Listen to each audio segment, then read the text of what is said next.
Good afternoon. My name is Bob Elgin. I am the president of T-Bart, and I want to welcome you all for being here. Thank you. I'm going to forewarn you, and Jim's going to re-forewarn you. This presentation is being videoed and live broadcast on, where are we? Tellico Village Broadcasting. Tellico Village Broadcasting. So my request is when you ask your questions, please keep your language clean. We don't do much seriously around here, so hang with me. But what we're here for is a bit of orientation to Tellico Lake. But first, let me tell you a little bit about T-Bart. So T-Bart is an all-volunteer organization. We have no paid staff. About 130 of us at this point who are on duty sunrise to sunset 365 days a year to help you if for some reason things go bump on the lake. The battery dies, the boat runs out of gas, a fuse is blown, the silly thing just won't start, whatever. Your prop is falling off. We had one person identify that their prop was falling off and needed a little help. What we will do is we will scramble somebody to come find you and more than likely tow your boat to a safe place. And then we'll work with you to figure out how to get you where you really want to be. If we can tow your boat to where you want it, great, but that isn't always the case because we tow it about 5 miles an hour.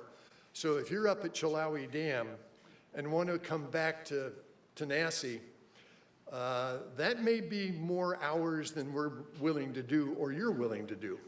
And we're going to want to be off the lake by sunset anyway. So we'll work with you and we'll figure it out. What else? We are a non-emergency provider. So if you have a medical emergency, we're not the right people. Assume that if you call us, and you call us by calling 911, and luckily the emergency folks route the message to us, but it may take an hour between the point in time when you call 911 and we actually show up next to your boat. Don't be surprised at that. Take your time, get your bimini up, hide from the sun, pull out a bottle of water, sit there, go swimming, it's okay. But we will be there. The other thing I'll ask is if for some reason somebody else comes to your aid and is going to get you off the water or whatever, give the person who called you a courtesy call and call them off so they don't come trucking out into the middle of the lake and find you not there. Okay, this lake orientation we've been doing since 2002. T-Bart was originally created in 2000, so we've been around now for 21 years. We have found that folks tend to like this and find it very helpful. If there's anything about this lake I will tell you is there are lots of very shallow water spots on this lake. Some of them are marked with homemade buoys, with posts sticking up out of the water. In one case on Bat Creek, there's actually a volleyball net. I wouldn't recommend badminton, but volleyball's a heck of a lot of fun. Don't ever assume, please, that all of the shallow water is marked, because it isn't. Particularly in the winter when the lake comes down about 4 feet, there are lots of rocks that you will find that are now above the surface of the water that weren't in the summer, but there are also lots of rocks that are just below the surface now that were plenty deep enough before you didn't have to worry about them. So keep your eyes peeled if you would.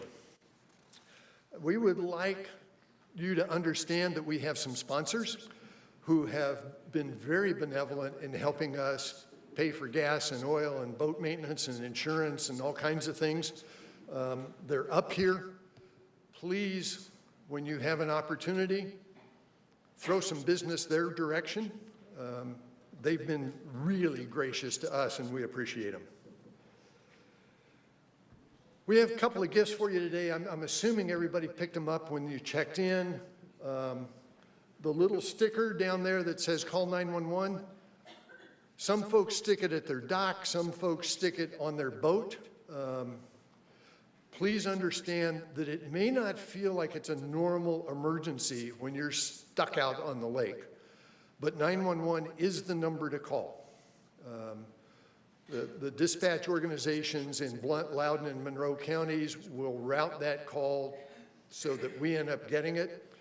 The advantage of calling 911 is your phone, whether you know it or not, will transmit a latitude and longitude from where that call initiates.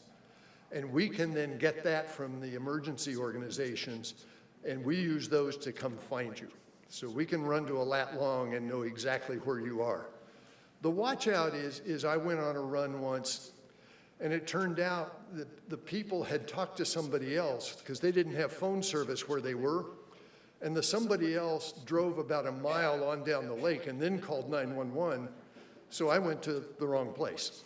Things like that happen, but that's why when we come after you, we will reach you via cell phone and make sure we know where you are, know what your status is, and understand if we need to engage somebody else besides just us to get on the ball and start heading your direction.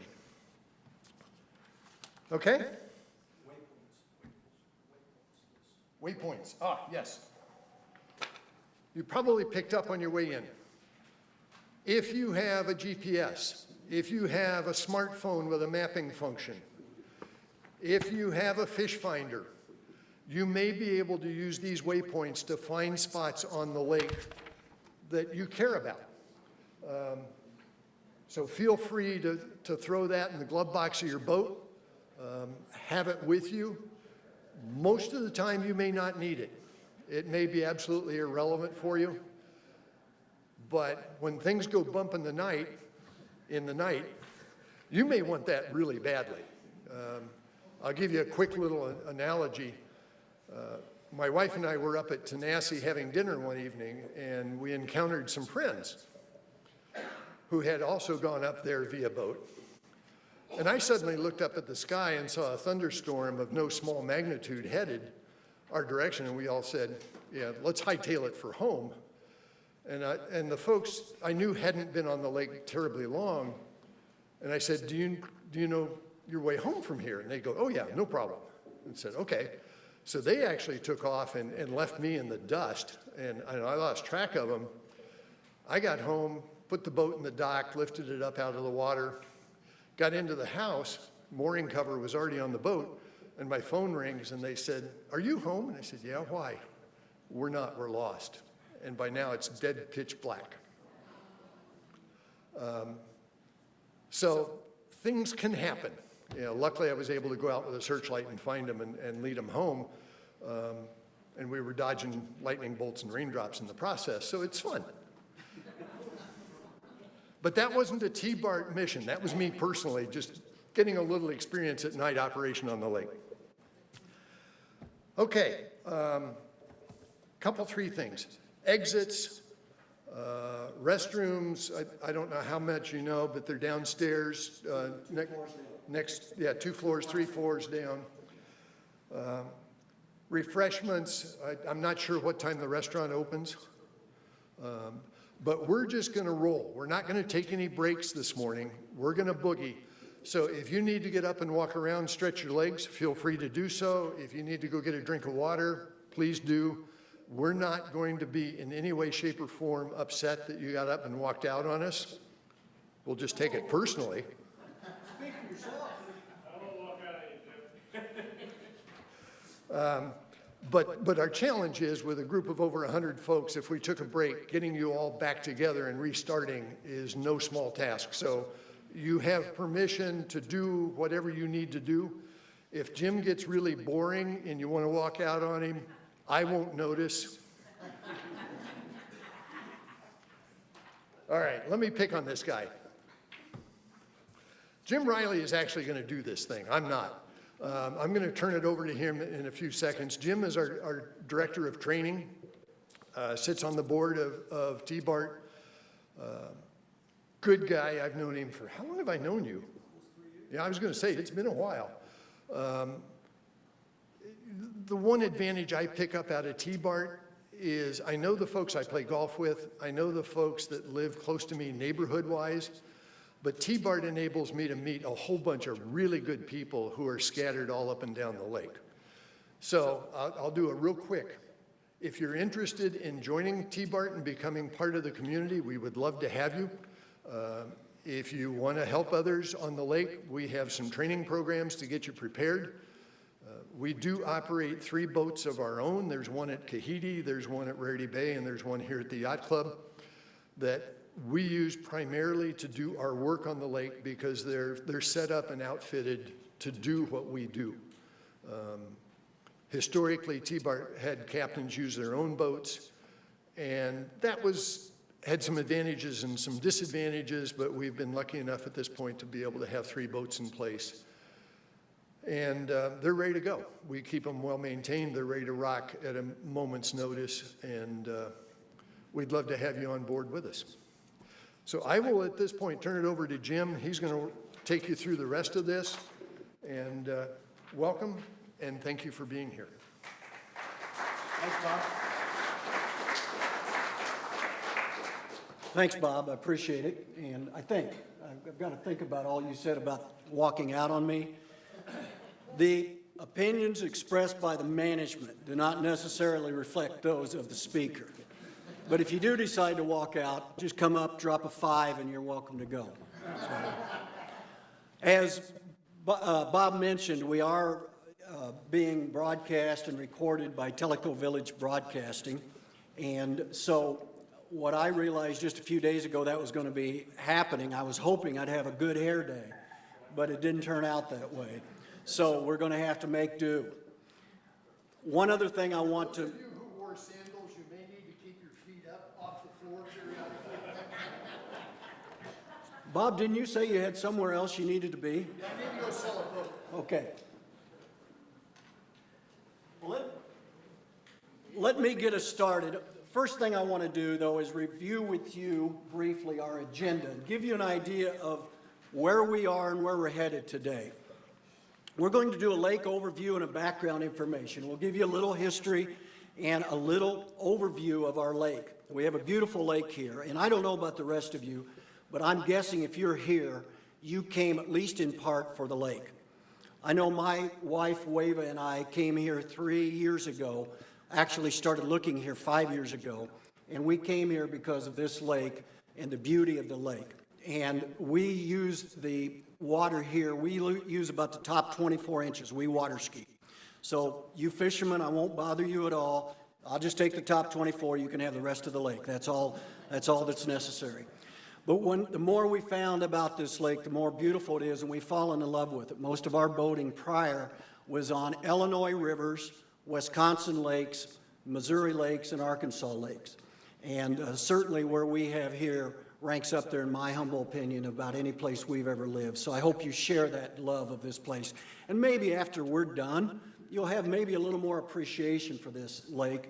And certainly, as we all go forward together, we'll learn more about it. We're also going to share with you some of the lake activities that are available here. There's some unique qualities about our lake. There's some parts of this lake that are just, frankly, you just kind of scratch your head and say, why?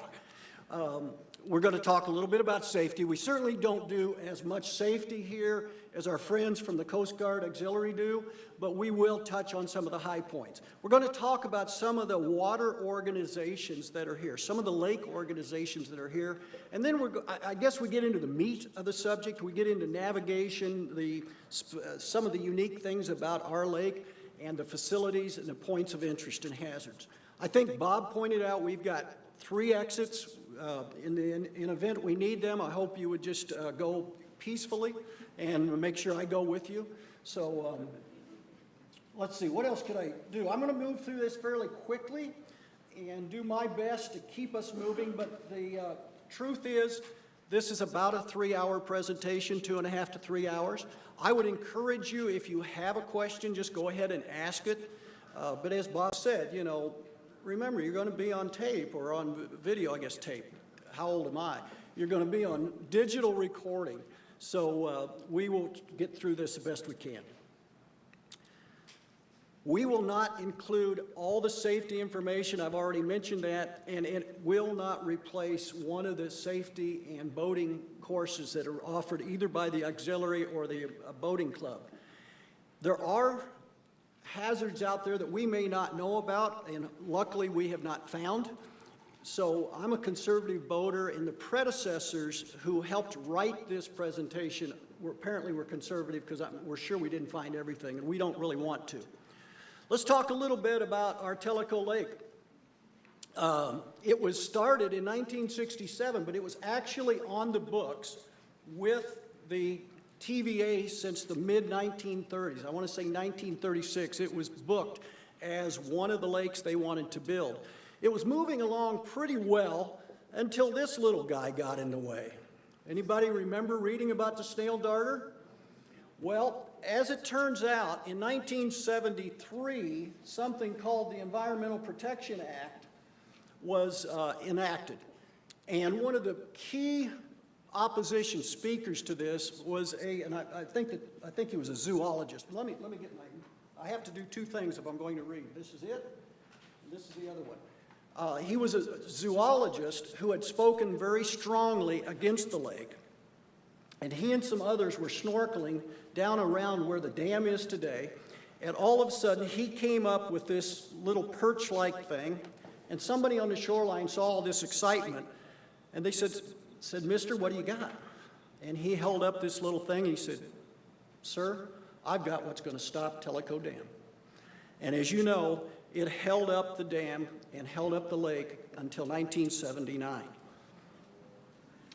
Now, the other thing that happened is there was opposition generally to this lake in certain parts of our area, and there are still people that may not feel good about the lake, but generally speaking, the reading I've done says that most people thought it was a good thing, but we did cover up a wonderful trout fishing river to do this. And of course, many farmers and families lost their homestead. So it is a 33-mile long lake. It goes from the dam, which is the Tellico Dam, right where the two lakes, Fort Loudon and Tellico Lake, come together. It has about 65 miles of total length if you put all the tributaries that are navigable at all together. It has a shoreline of 373 miles. So you know, if you know anything about lakes, that's not a particularly large lake, but it's a nice-sized lake. It certainly is plenty big for what most of us are ever going to do. And the beautiful thing is we can get into a much larger lake through the Tennessee River system if we want to. It has a lot of large coves. It's got about 15,000 acres. I want to say maybe 15,600 acres, something like that. So that gives you an idea of what we've got. It doesn't compare to like Lake of the Ozarks, if you know how large it is, or some of the Arkansas lakes, but it's certainly a nice-sized lake. It goes from very shallow to about 90 feet. The deepest I've ever been able to find was about 80 feet, but they say it's 90 feet in places. And then the other unique thing about it, if we're all North American boaters, this will be hard to get used to, is it flows from south to north. So the water coming into our Tellico Lake, or Tellico Reservoir, technically it's a reservoir.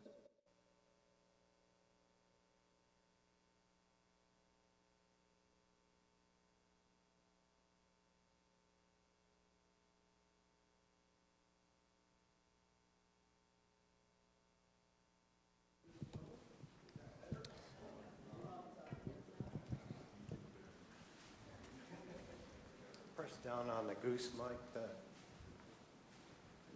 sometimes when this gets yanked around, this is your on-off button. That's on off.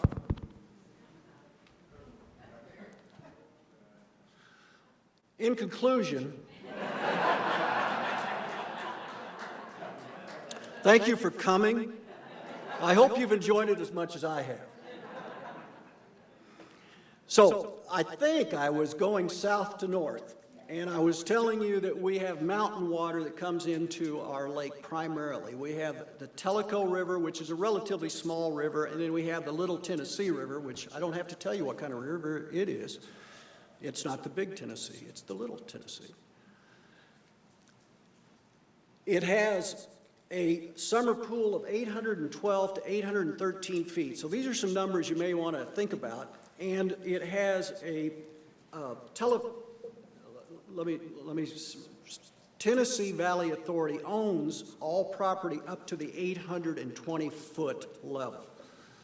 So if you live on the lake, everything from 820 feet, you may get to use it, but it belongs to Tellico, or Tennessee Valley Authority, excuse me. The winter pool, as Bob alluded to, drops to 807 to 809. And we've had 100-year floods as least 823 feet. Many of us in February of 2019 had water go over the deck of our dock, which gave T-Bart its all-time record day.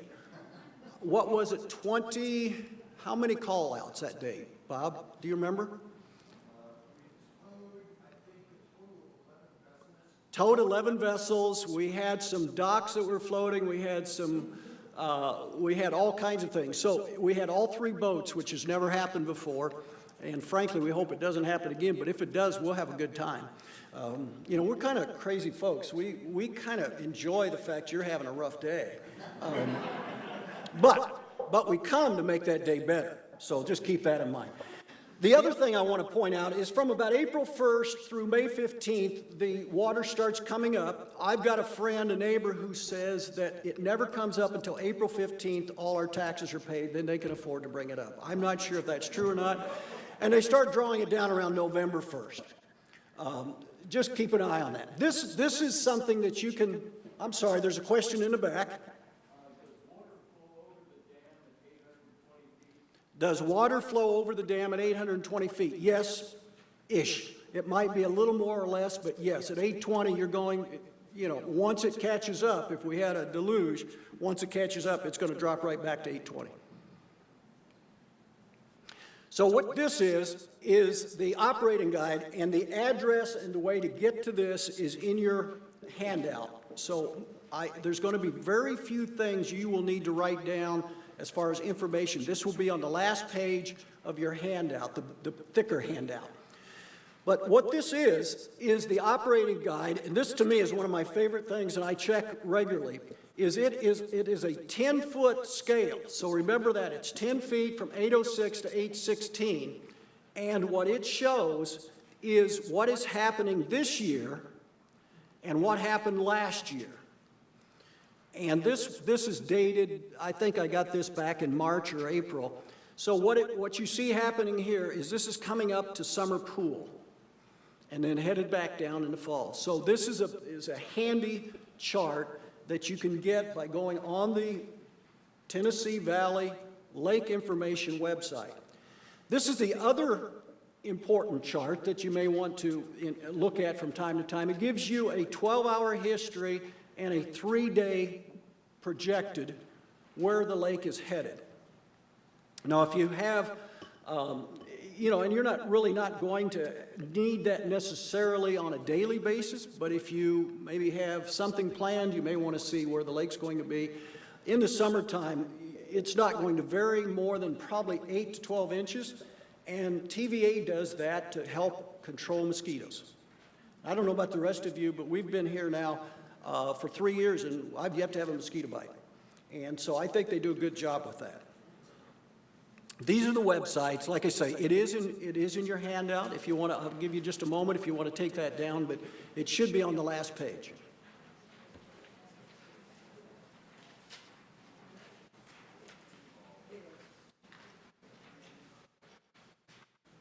Now let's talk about the water quality here. That's one of the great things about our lake, is we have very good water quality. The refuge, now I will say, one thing I would advise is, in my experience, there's a little more what I call refuge or trash. It's not plastic trash, it's shoreline trash. After a rain, or if the water's been up and it comes back down, I see a little more of that than I expected when I first got here.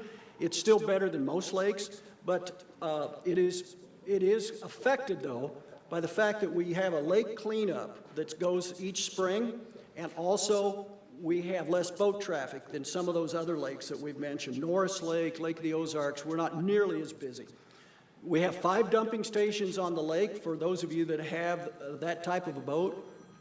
And swimming is safe with just a few exceptions. Where there's livestock, and some of this lake is truly up into a pasture where there's livestock, primarily cattle. So it's up to you if you want to swim with the cows or not. You know, we can't swim with the dolphins, we can't swim with the whales, but we can swim with the Holsteins if you'd like. There are some shallow areas where heavy runoff after a rain, and of course we know what that looks like. We have some shallow areas where you want to stay away from it, and of course anytime you're around a marina or a commercial dock, there's no swimming. First of all, most time it's always illegal, and secondly, it's very dangerous. First of all, because of possible for contamination from gas and oil, but more likely electrical shock, which is an issue not that we know of here on this lake, but it's an issue anywhere there's a commercial dock that's highly electrified.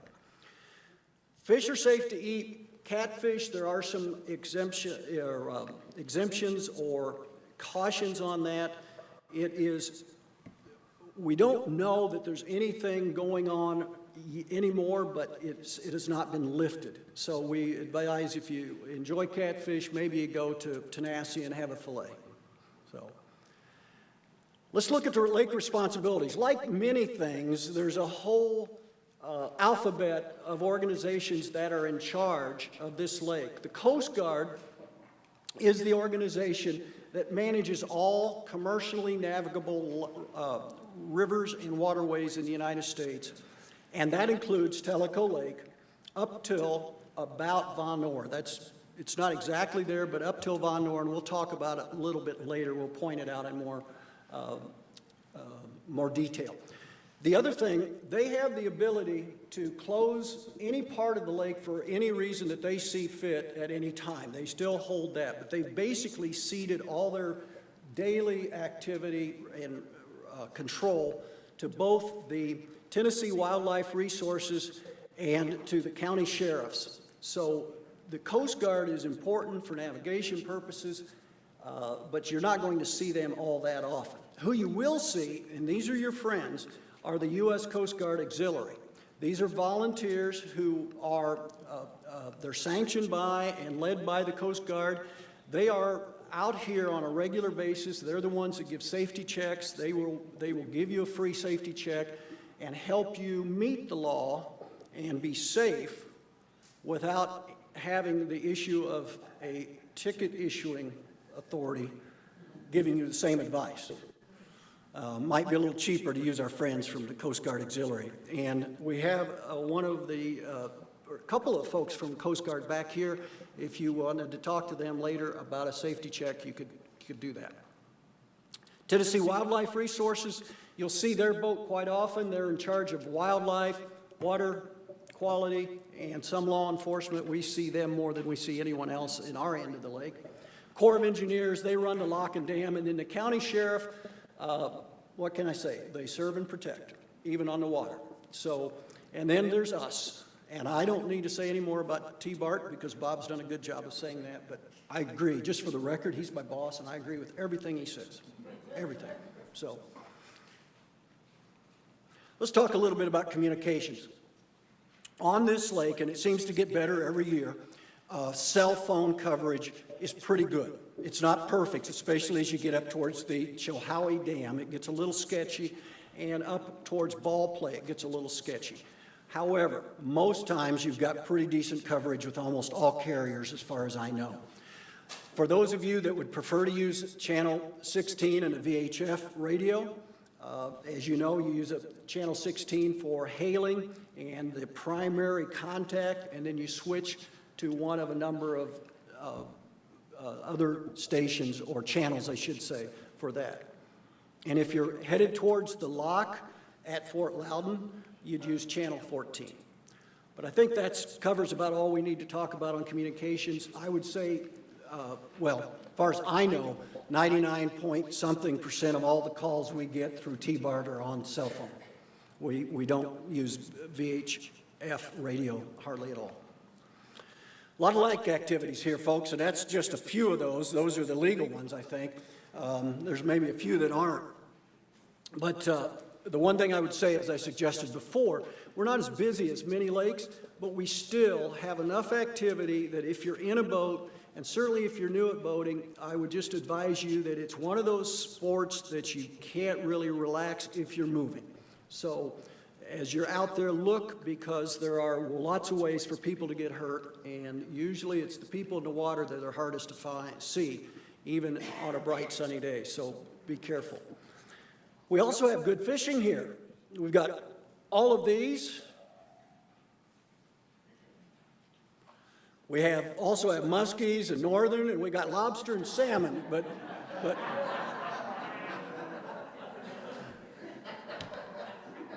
you know. And fishing licenses. Let's talk about that for a minute. Obviously, we need a license here in Tennessee to fish. Most local stores, you can get them, and certainly all our county clerks sell them. Anyone over 13 needs a license, and for those of us that have passed that age 65, we can get a lifetime license, and I believe it's $50. Is that, it was when I got mine. Is that still about right? Okay. Wildlife, we have all kinds of things. I want to point out the reptiles. We do have some copperheads and some rattlesnakes in the area. Water moccasins are technically not supposed to be here. I can't guarantee that they got that message, but they're not here. The most troublesome wildlife we have is what we call the raft-up party animal. They come out more on the weekends. You don't see them on the weekdays much, but you know, some hot Wednesday afternoons you'll see them congregating, and you want to watch them. So what do you see here? We've got, we got people, we got boats, we got water. And so here we have a picture of one of our docks here in Tellico Village. You've got boats, you got water, it looks pretty peaceful. But I think it's the people that make it different.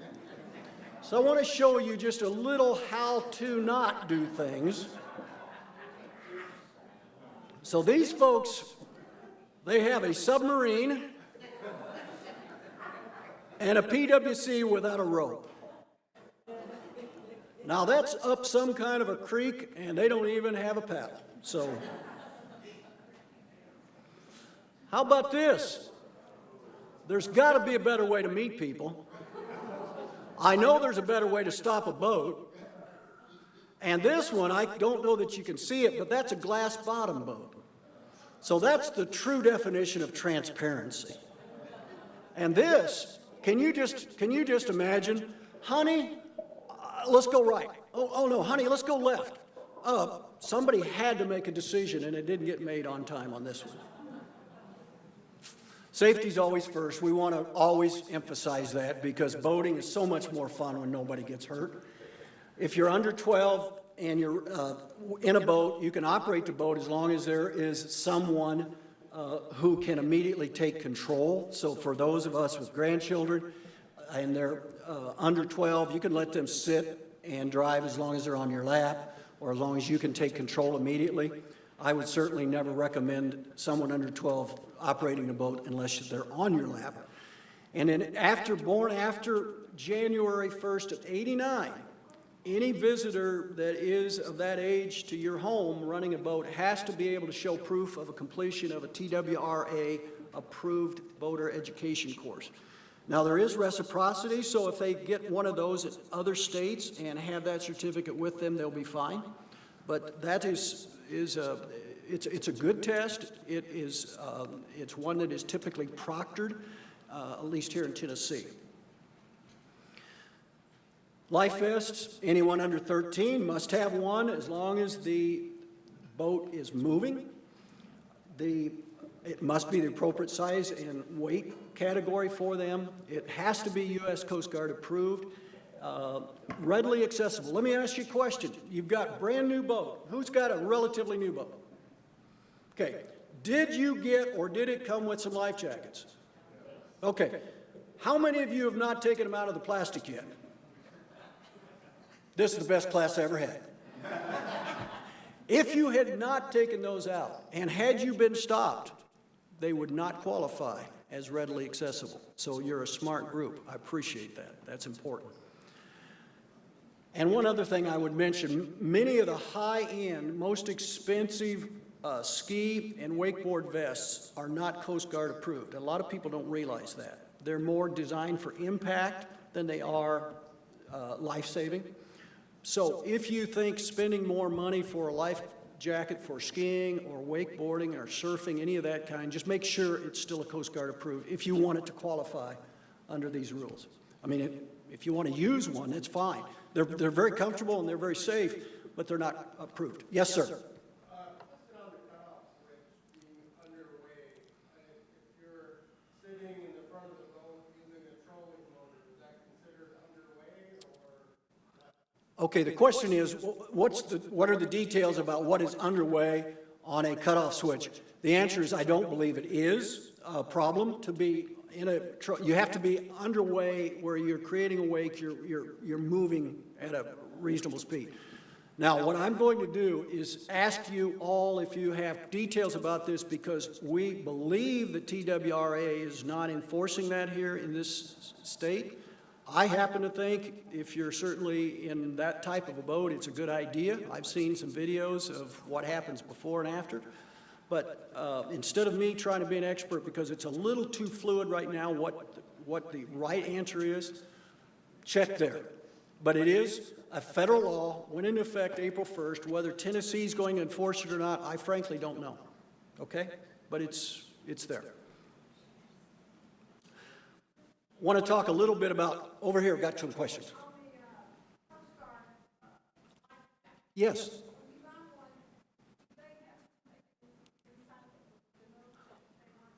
Good, thank you. The question is, when you buy a life jacket, is it clearly marked that it's a USGA approved life jacket? And yes, if you look at the label, it's very clear that it is. And if it is not there, that's absolutely certain it is not, because they have to mark them as that way. Back here, another question?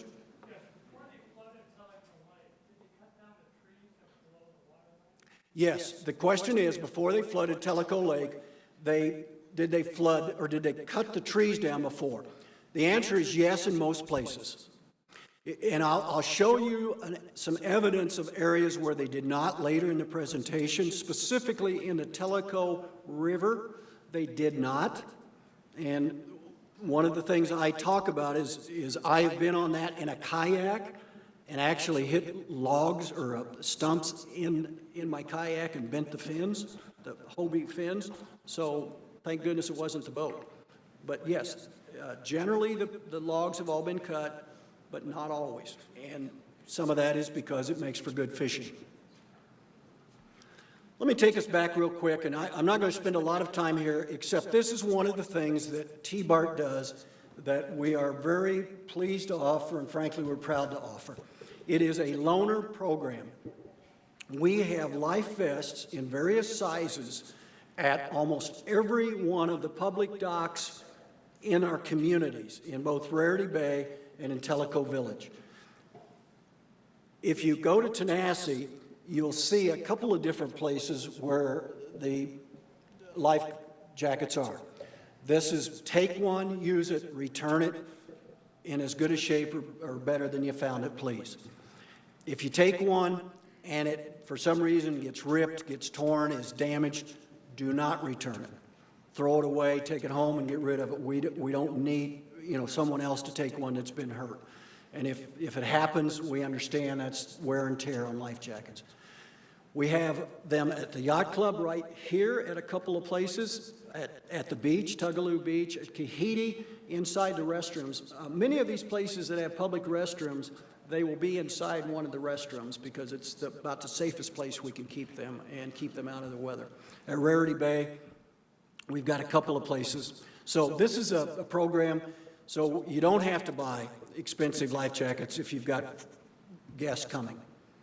So questions on that? I want to stop and make sure we get that. Okay, good. Let's talk a little bit about weight control. The law says that you are responsible for your wake in your boat. It is, if you cause injury or damage by your wake, you are technically responsible. We know today that one of the greatest sports, that is the biggest sports on the lake, is surfing and wakeboard boats. Well, the rest of us, though, could create a pretty big wake if we aren't careful. You want to watch out for any time you approach a fishing boat, give them a wide berth, and if possible, keep your wake as low as possible. At the boats where you see refueling docks, people in the water for sure, give them a wide berth.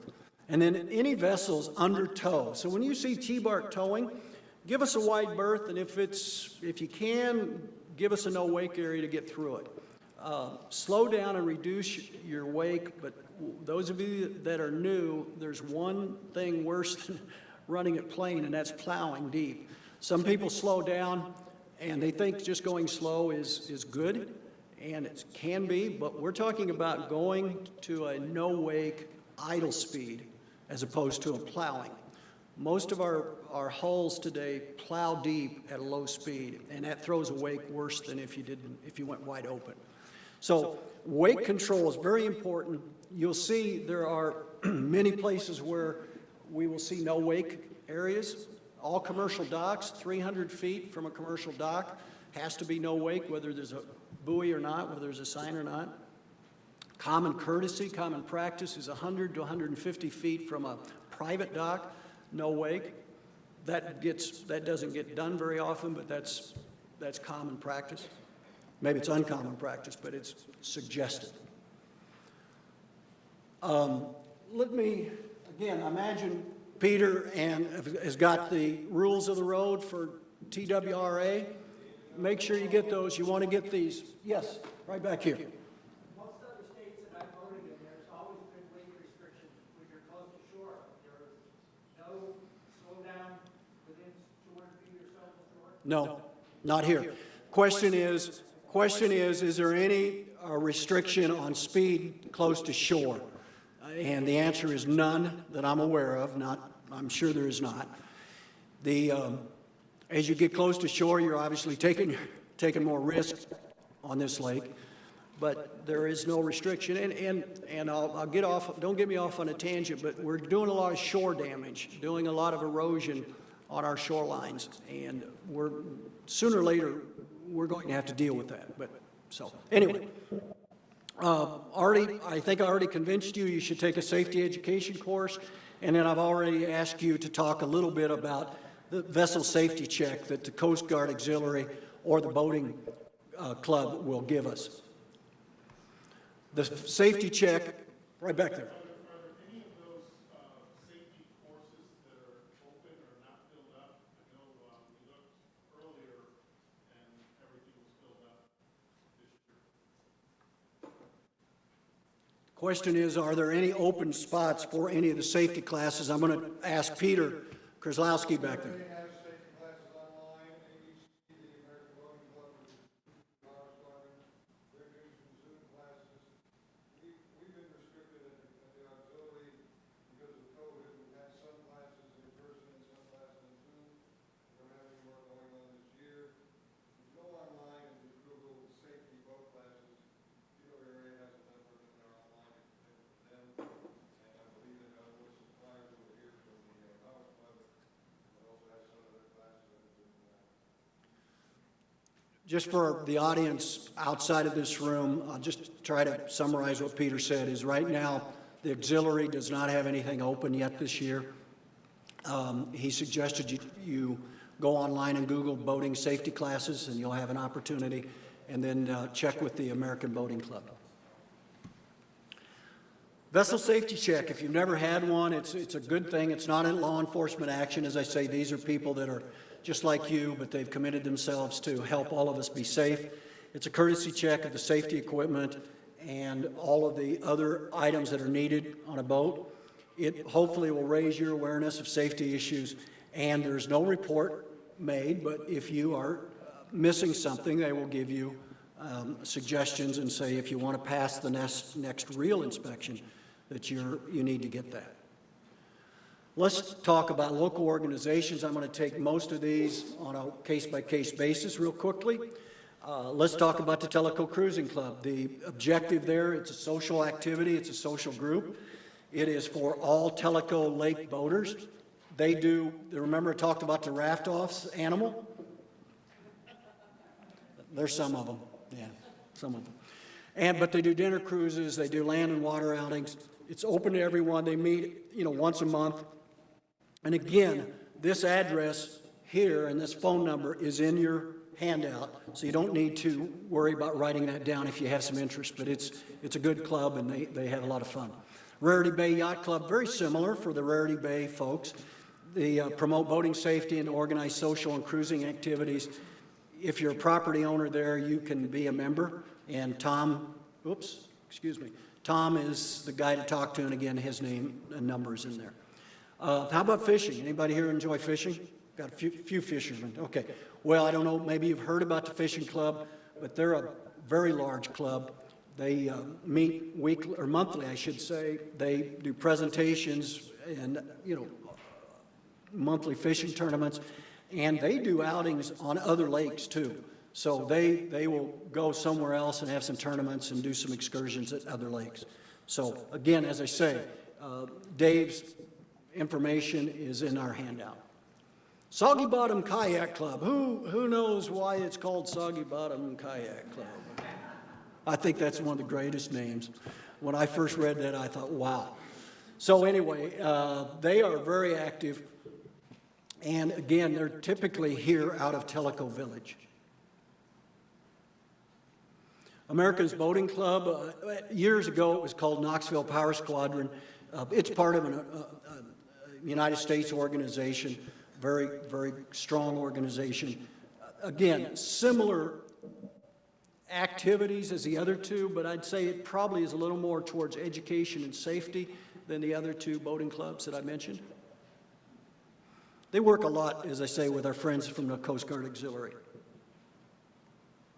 And then we have the auxiliary. I don't know, if I promote you anymore, Peter, I might need another 5. Okay.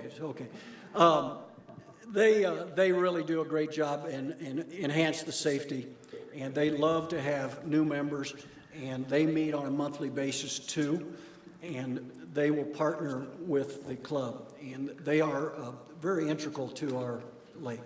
So, Jim, I made a comment about our classes.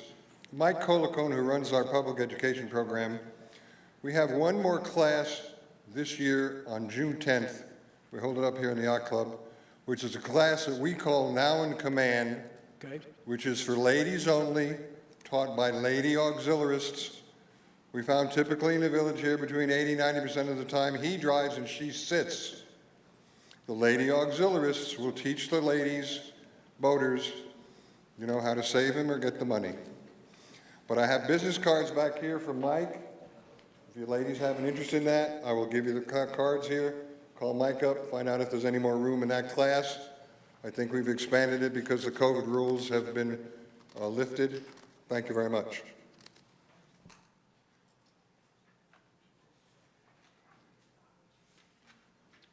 Thank you, Peter. So June 10th. One other organization I want to mention is called the Watershed Association. It's also called WATER. This is an organization that's really dedicated not so much to recreation on the lake, but on the cleanliness and the conservation of the lake. And this is an organization that does a lot of work behind the scenes that we don't hear much about. They're actually responsible for this 31 miles of the East Lakeshore Trail System. For those of you that don't know, that is across the shore from where we are now, and runs all the way to near Von Orr. And had they not taken this on and created this trailhead, or this trail, 31-mile trail, that could have been developed. But because it's open to the public, that land, as long as it's open to the public for recreational purposes, will not be developed.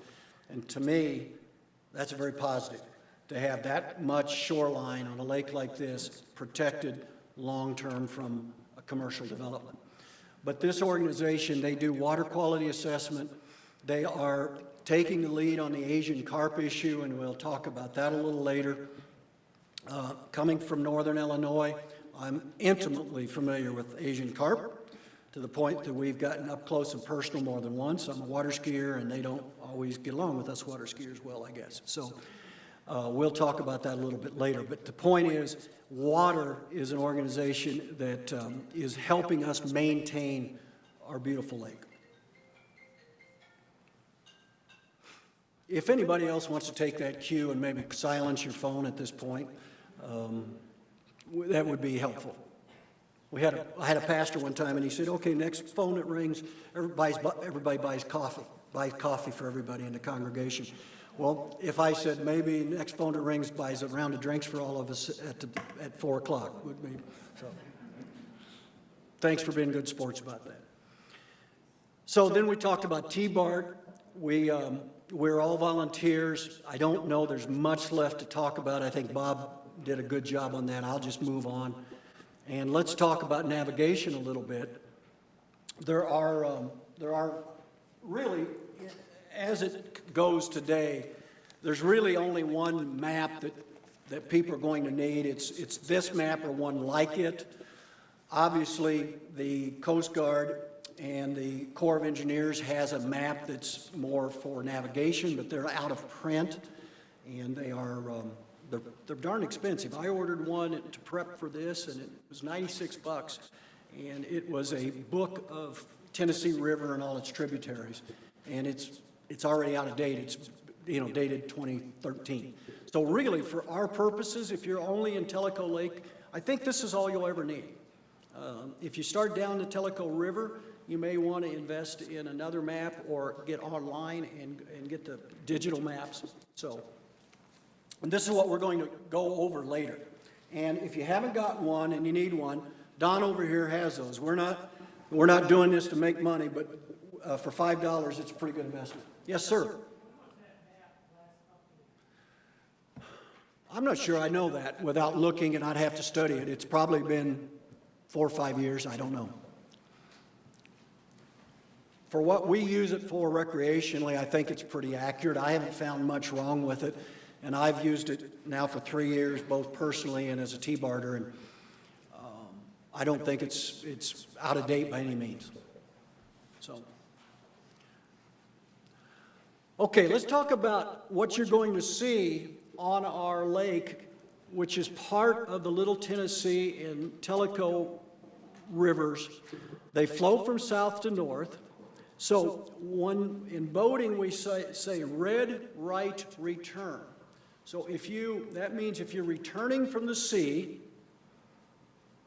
you want the red buoys on your right. And here, going south, which would be over my shoulder, is returning. Whereas where I grew up, it was just the opposite.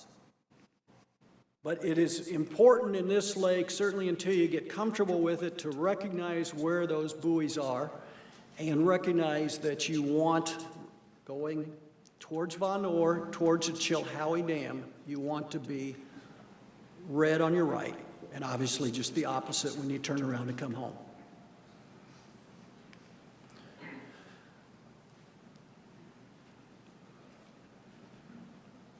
So I think this says what I tried to tell you is if your boat would be going right through here, and these are day markers, you'll see these in places that are shallow, and you'll see them on the shoreline. I will tell you that many of our day markers have faded, and they're not in real good shape at this point, but they're there. And again, they have the same basic shape. These are called nuns and cans. The cans are typically green, and sometimes on a map you'll see they are black. But on the water, they're going to be red and green. Questions? This is what they look like here on our lake. So this is a can, this is a nun, red, right, return, and then once you get off the main channel, you'll see these same shape, much smaller, but mean the same thing. I don't think I have to tell you, when you look at these are the same thing that are used in the Mississippi River, the Illinois, Ohio River, and they are designed to be hit with barges. So guess what they'll do to your boat? And they also have a pretty long cable, and they could be floating quite a ways away from their anchor. So give them a wide berth too. Day markers, I haven't seen one look that good since I got on the lake, but they are still that shape. This is a mile marker too, and you'll see a mile marker on those occasionally. They're, again, hard to see, but that's what that number is. Let's talk about some special buoys. I call them caution buoys, directional buoys. This is a no-wake buoy. It's got the circle, and obviously it says, speed limit, no wake. And if there is a speed limit, it would be on this kind of a buoy. It may say no fishing. And then this is the other one that we want you to watch for. And I would say there's opportunity for more of these on the lake that just aren't, that should be there that aren't. But these will be marked in specific areas where it's very clear there's underwater obstructions that you want to miss. Yes, sir. Corps of Engineers does that. Or is it Coast Guard? Is it Coast Guard or Corps of Engineers? Helen, do you? A little bit of both, okay. So, but it's a federal agency that's responsible for navigable channels. I think on the little buoys that are outside of commercial, I think then TWRA gets involved with that. If you see a problem, you can always notify TWRA and they'll get it to the right people. Let's look at lake facilities just a little bit. This is dangerous because, first of all, they change frequently, and we may not have them all, but this is what we have on our lake. Starting at Fort Loudon Marina, which is Calhoun's, you can see it's a full-service marina. And I would say this about T-Bart. If you are in what we call the Fort Loudon Marina Basin of Fort Loudon Lake, and you live on Tellico Lake or have your boat here on Tellico Lake, T-Bart will come after you outside of Tellico Lake, but only in the basin. So if you're up near Knoxville and have trouble, even though you live here, we don't have authority to go that far. You would use Boat US, Towboat US, or some other commercial vendor. We have Wind River. I think we probably, we're sitting here at the Yacht Club. What you wanted to do, in my opinion, is figure out where the gas pumps are. Where's gas? Right here. I think there's two things for me that's important. Number one, gas pumps, and the other one's restaurants. So if I got those two, everything else will fit in that category, be just fine. So Harbor Town is more of a commercial marina, and it has an 80-ton lift, so that's relatively unique. And then the other full-service marina is Tellico Marina up in Von Noor on 9 Mile Creek. So these are some of our marinas. We have locks and docks and ramps. Again, at the Tellico Dam, which is at mile marker .3, it's down by the canal that goes through to the other lake. We have ramps at these locations. Morganton is up on Baker Creek, Von Noor Rec area, I think you know where that is, maybe, and then Nachi Creek is up on Tellico River up to the south of Von Noor. You have Nachi Creek Campground has facilities for campers only. Ballplay Creek gets you about as far up the Tellico River as you can get safely. And then we have a very nice big campground at Toqua, and they have a big public ramp. They actually have 4 ramps, and then the campground has a private ramp. Smoky Branch and Harrison Branch are all on the Little Tennessee side as you're heading to Chilhowie Dam.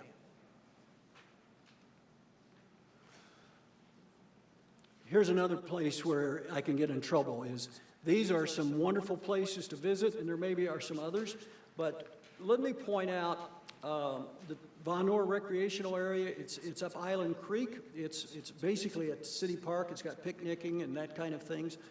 Fort Loudon State Park, we're going to talk about the Blockhouse a little bit later, Sequoia, and we have the East Lakeshore Trails. There are a few boat access landings on it. That's a fun way to go. And then we'll talk later about the memorials. Let's talk about, so what I want to do at this point is have you, if you want to follow on a map, you're welcome to get your map out, and I always stop right now because that's a noisy process. If you want to stop and take a look, get your map out, we'll start on that here in just a moment.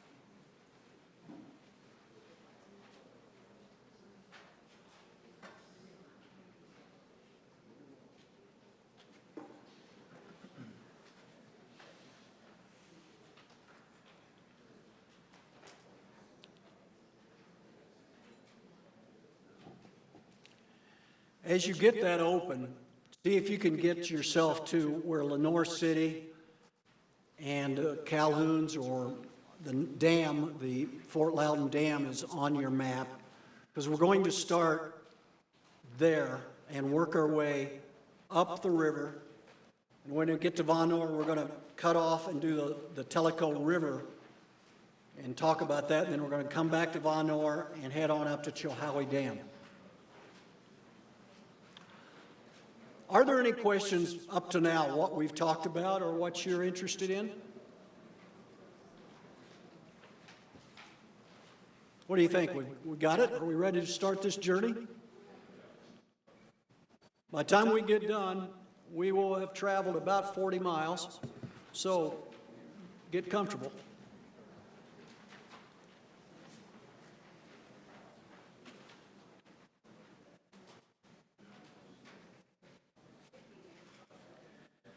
As we go through each, yes, sir. Question, was the channel between the two lakes cut before or after the dam? I mean, or was it natural? It looks like it. No, it's not natural. It was cut afterward, I believe.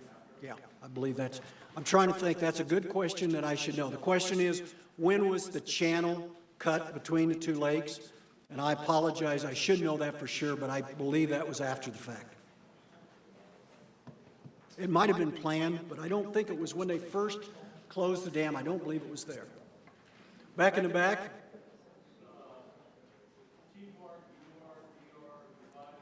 Okay, the question is, on your map you see a T-Bart upriver, downriver dividing line. Because the lake is 33 miles long, we have divided the lake for T-Bart purposes only into the upriver, downriver section. We have boats that are positioned in both the upriver and the downriver section. When we have a busy weekend or a busy day, we have two boats on duty. We will have an upriver boat that covers everything on the south side of that demarcation, and we have a downriver boat that would cover everything on the downriver side of that demarcation towards the Fort Loudon Dam. So, again, that doesn't mean anything, it really doesn't mean anything to anyone other than T-Bart, but it does, we use these maps extensively. Yes? Is the little dam that dams the Little Tennessee River is the one that was built in '67? The question is the little dam that we see on here, was that the one that was started in '67 and closed in '79? Yes, it is. The other dam is called the Fort Loudon Dam, and it's a navigable dam with locks and is a power generating dam. The The little dam is technically the Tellico Dam. And because, of course, part of that is because we were started with a much smaller river and didn't need nearly as much. So the water that comes through that dam flows into the Tennessee River below the Fort Loudon Dam. And there's actually a ramp below that if you want to get on the river below the dam, the big dam, you can do it there.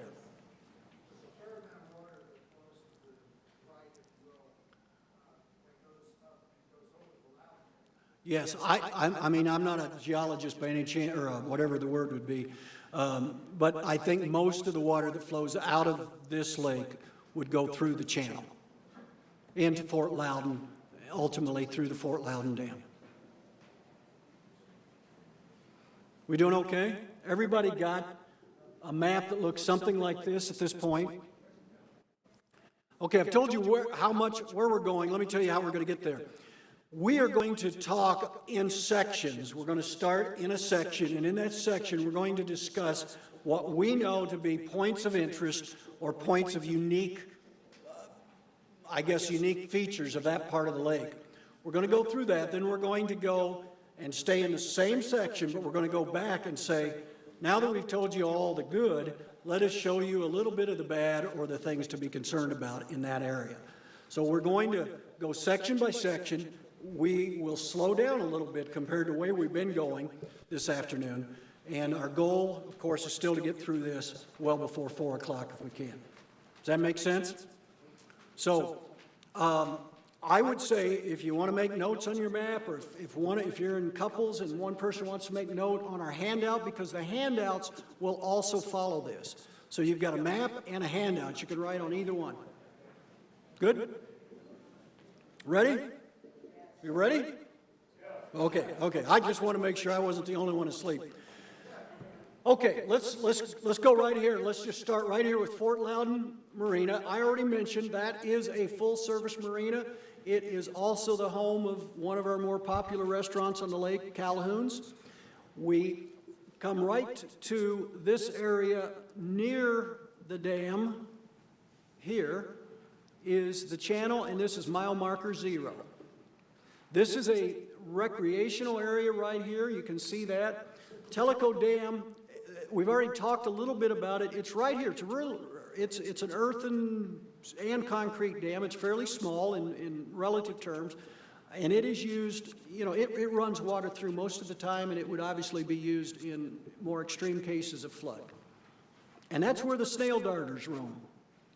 Now, one thing I forgot to tell you about the snail darters is it was such a coincidence that they showed up right after the EPA or the Environmental Protection Act showed up. Many people have questioned how they got there all of a sudden because they'd never been ever found before. And the reason that we were able to go ahead and build this lake, or they were able to go ahead and build this lake, is they took the years between 73 and 79 and moved snail darters to other streams and bodies of water in Tennessee and throughout the Tellico Valley, River Valley area, so that they were no longer on the extinct or endangered list. Because see, the snail darters were considered endangered is the reason they stopped. And I probably should have mentioned that earlier. But so they were an environmental issue, and once they came off the endangered list is when they went ahead and finished the lake and finished the dam. What's interesting is they continued to move dirt, continued to cut trees during the whole time that it was quote unquote not done. And it was done under a guise, again, we got the TVA involved. It was a big federal agency. It was under the guise of maintenance. And they continued to move before all that happened. Right, and I'm a little bit at a bad angle, but right in this area, let's see, right here is where the beginning of Tellico Village is, where you'll see the waterfall. So let's come through here, and the first thing I'm going to show you is Mizell Bluff. It's at about the 1.3, and if you haven't seen it yet, on a busy, hot day, it's a good place to go. drop an anchor, and watch the kids. Hopefully they're kids. None of you should be jumping, by the way, just looking at this crowd. Yeah, none of you should be jumping. So there'll be kids jumping off of that, and they have an awfully good time. Wind River Marina is right here. A very nice marina. It does have gas facilities, I believe, at least. I haven't been there this year, but it has been self-service in the past. I believe it still is. Does anybody know? Is it? Okay. And then we have Poplar Springs boat ramp right here. And then we have Ski Jump Cove.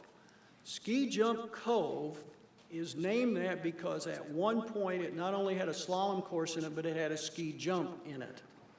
Now, it still has some private citizens that maintain a ski or slalom course.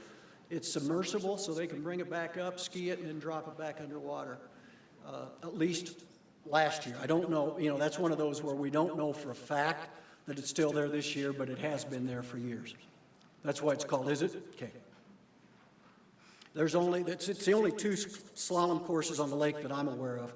And the other one is down by Yamaha, and it's in bad shape. So let's talk about hazards.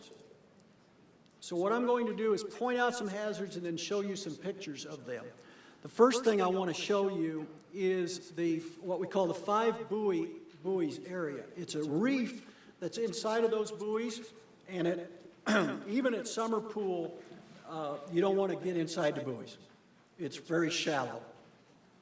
And it is right here, and on your map, there should be some dots that'll show, if you look closely, it should be marked.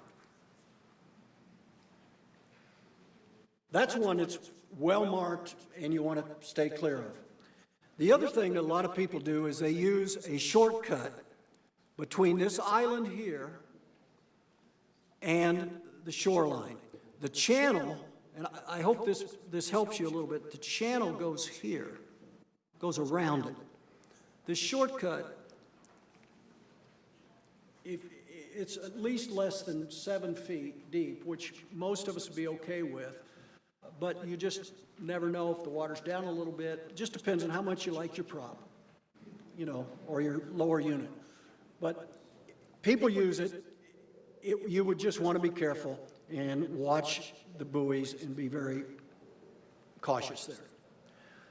This is Jackson Bend, not to be confused with Jackson Bend Island, which is up the lake a ways. We'll talk about that later. Inside the buoys, again, the channel is well marked here. Inside those buoys, it's only 2 to 7 feet around this bend. And by the way, the darker the color, the shallower or more shallow it is. And that dark blue means it goes from 0 to 13 feet.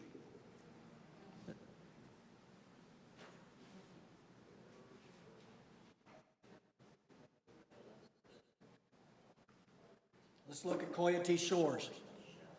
This is some of the beginning of Tellico Village, right on the outside, right at the shoreline. And this is outside of Ski Jump Cove. There is an area that rocks are just below the surface, and they're marked by small buoys that you'll see. Let me show you some pictures. First of all, this is just an overshot of the marina, Fort Loudon Marina. Now let me show you again, if you've not been in there before, you come around this dock. Gas docks are right about here. And then the transient docks for Calhouns are right along here. And I don't know if any of you have been there yet or not. And if you like your fiberglass, you like your aluminum, you want to invest in some bumpers. Because I believe that all fiberglass boats should not have scratches on them. So in fact, my kids grew up under this motto: flesh heals, fiberglass does not. So our 2 girls learned to sacrifice whatever they had to sacrifice to keep the boat from getting scratched. We always had health insurance, but we never had boat scratch insurance. And the good news is our 2 grandsons have learned the same thing, and we're all fine. So But, so, anyway, my point, I guess, should be that bumpers, invest in good bumpers. If you're new boaters, invest in good bumpers, not just on this lake, but they're just a good investment if you want to keep your boat looking nice.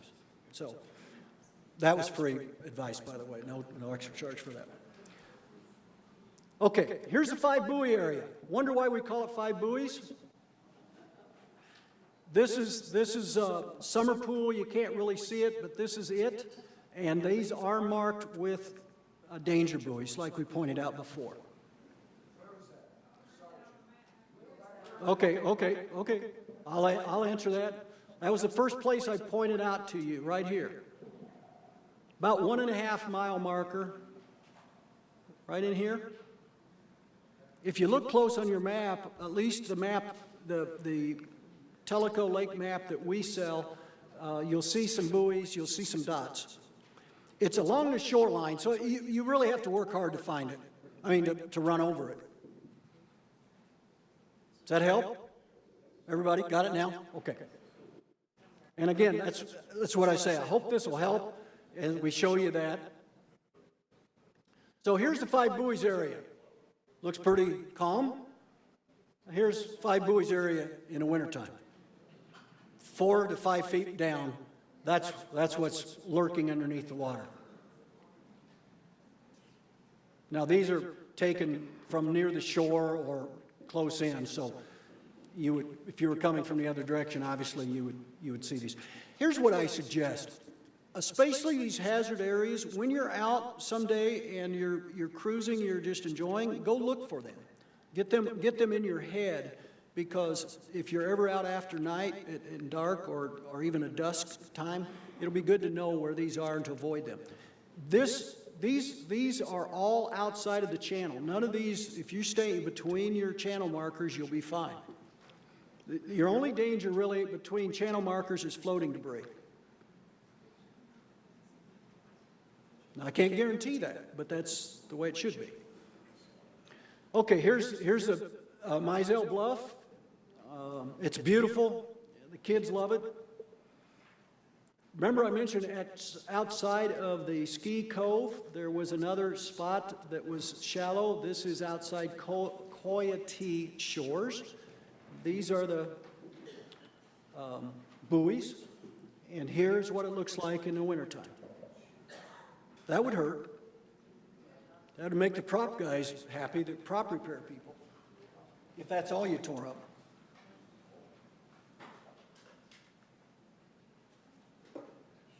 Okay. We're going on to the next section. So just follow along, come upriver with me, and to let me get you in perspective here. This is Tenassi here, and this is the Yacht Club. So if those two help you find that part of your map. Let's talk about one of the more enjoyable places that people use. It is on Powerline Cove. Basically, it's straight across from the Tenassi Bay or Basin, and it's about, I'd say it's maybe a mile and a half long here. It's pretty good. And again, it's a popular rafting or floating area, especially on weekends. During a weekday or weekend when it's heavily trafficked, this would be considered a wise place to no wake. It's not legally required, but you're going to have so much traffic, you're going to want to just idle in there. It's a lot more fun to see people being funny, too, or silly if you go slow. So it goes. And it also allows for one of the places where you can get to the trail from the boat. So you go all the way back in here, and there's a real nice place where you can anchor your boat or tie up your boat and take a walk. So we already talked about Tenassi, the clubhouse, and the infamous silos.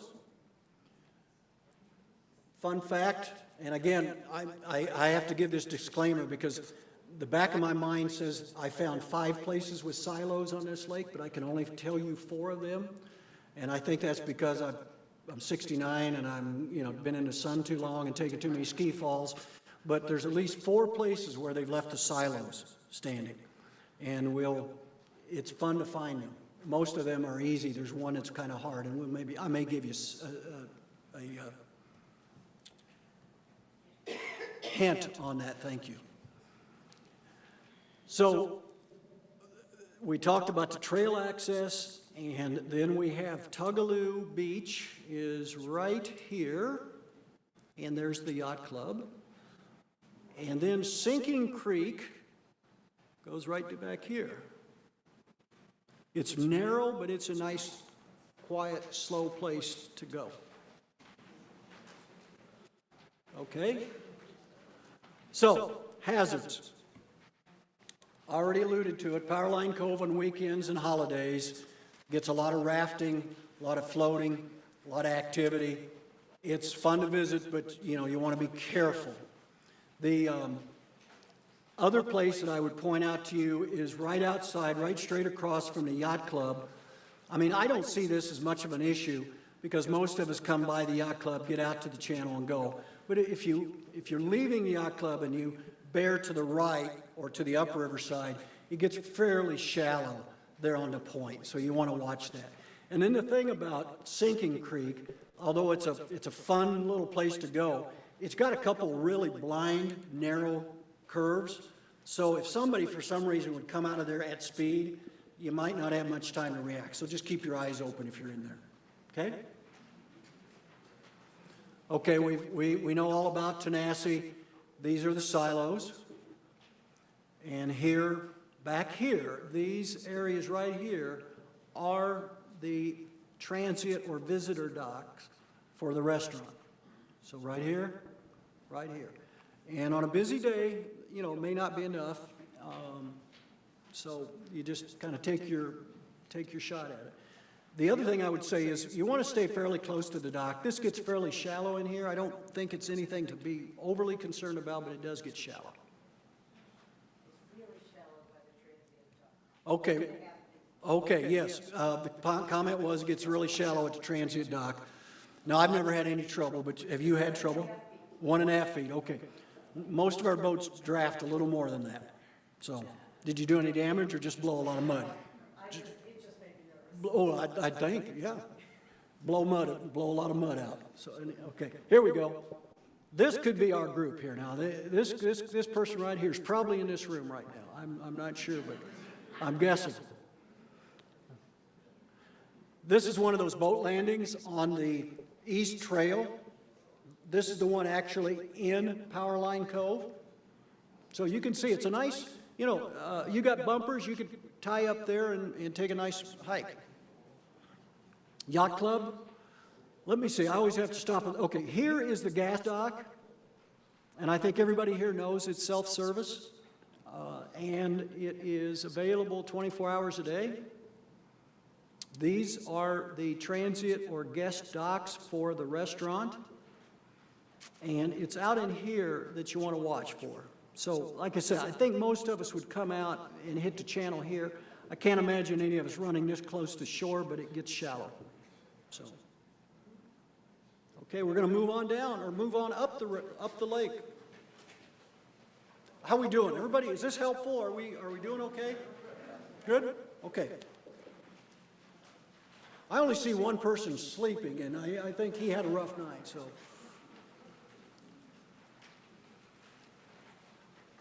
in this area, we have Lauderdale Cove Campground, and its water body around it is very nice, and you can get behind it, and there's some nice areas to raft off and sit.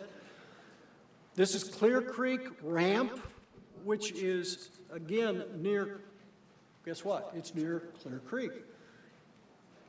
And again, you can go under the lake, under the bridge here, and get into Clear Creek, and there's not a bad area back in there. It gets shallow in these little bitty fingers, but it's a pretty area. This is called Blue Heron Island.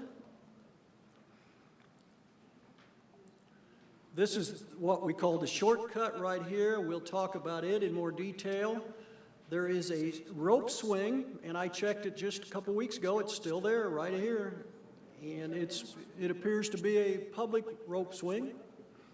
And so again, for those of you that want to jump off the silo and then do the rope swing, that's your afternoon activity. This is called Pontoon Picnic Island, over this direction. This is Rarity Bay here.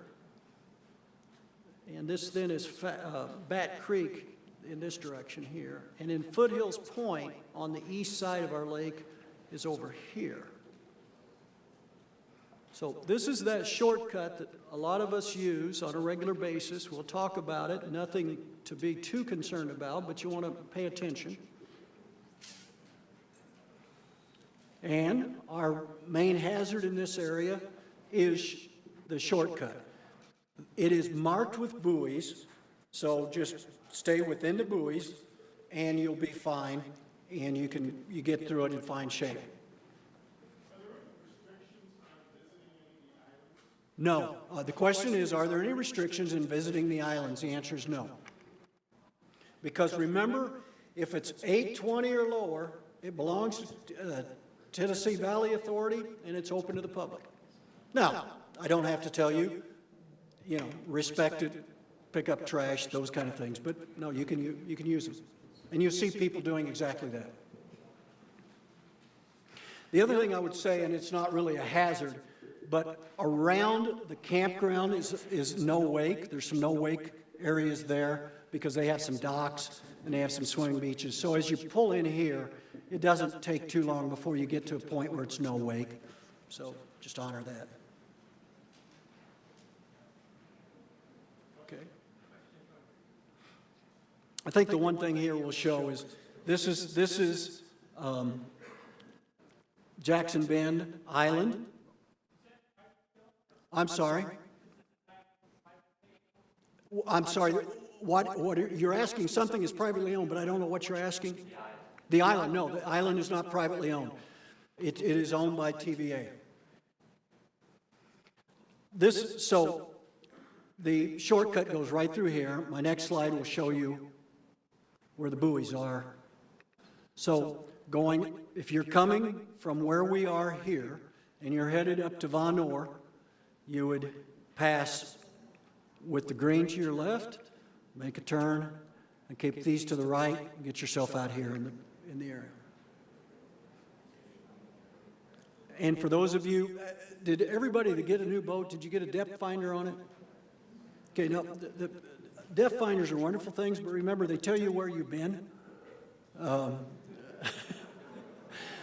I use them a lot, but to remember the bow of the boat's already past something. So, they're good for exploring, and you just slow down. More than once, I've had to put something in reverse pretty quick because I got a little deeper than I thought I was. So go ahead.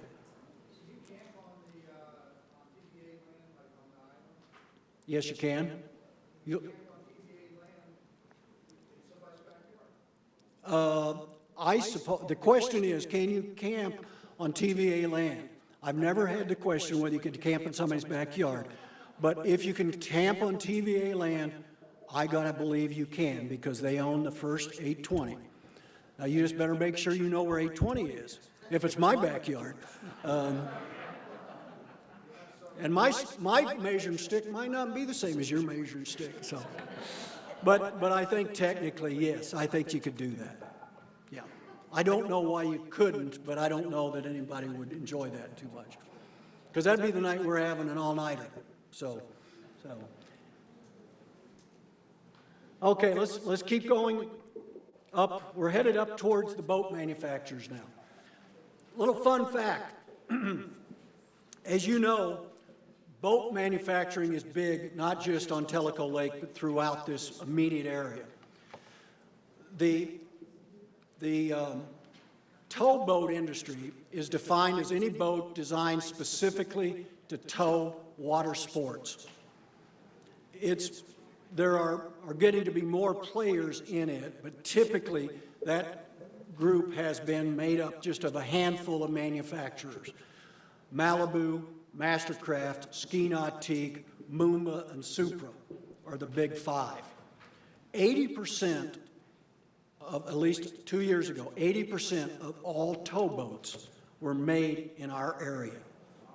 For the whole world, 80% of those, because we have all of those manufacturers except Ski Nautique or Correct Craft in our area. And so it's an interesting thing that you will see in this area too. You'll see testing of boats. And again, that's an afternoon's fun thing to go and get out of the way and watch them test these boats. Because all of Mastercraft boats are tested from 30 minutes to an hour, depending on how sophisticated that particular boat is, how many systems it has on it. I don't know that Sea Ray tests every boat, and I don't know that Yamaha does, but they test quite a few. So in this area, you will see boats being tested at least 4 days a week, and you will see on a regular basis throughout the lake photographic boats, photo boats running. And we just had for a week, last week, the week before Memorial Day, we had for 8 days, they were in our general area south of Van Noor, shooting for the 2022 Mastercraft wakeboard boats.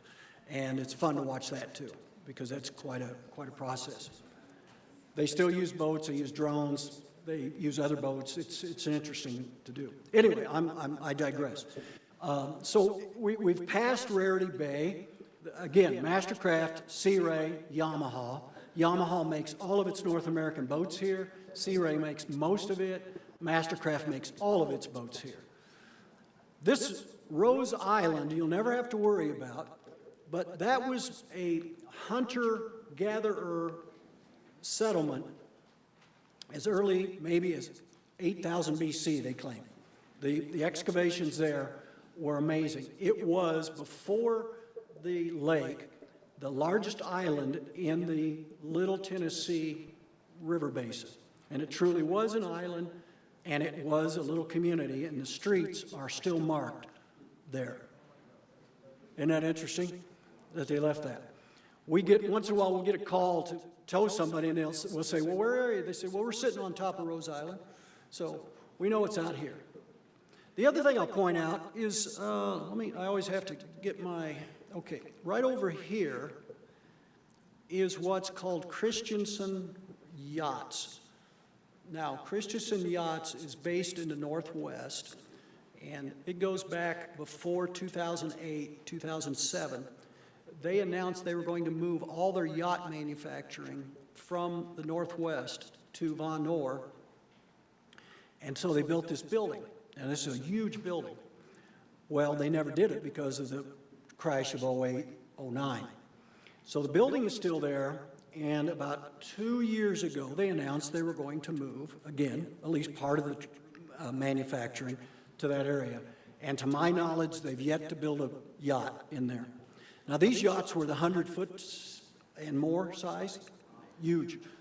But the building is still there, and it's a fun, there's a little island, and you can get back in here and raft off, and then there's a couple other places here that a lot of people like to hang out.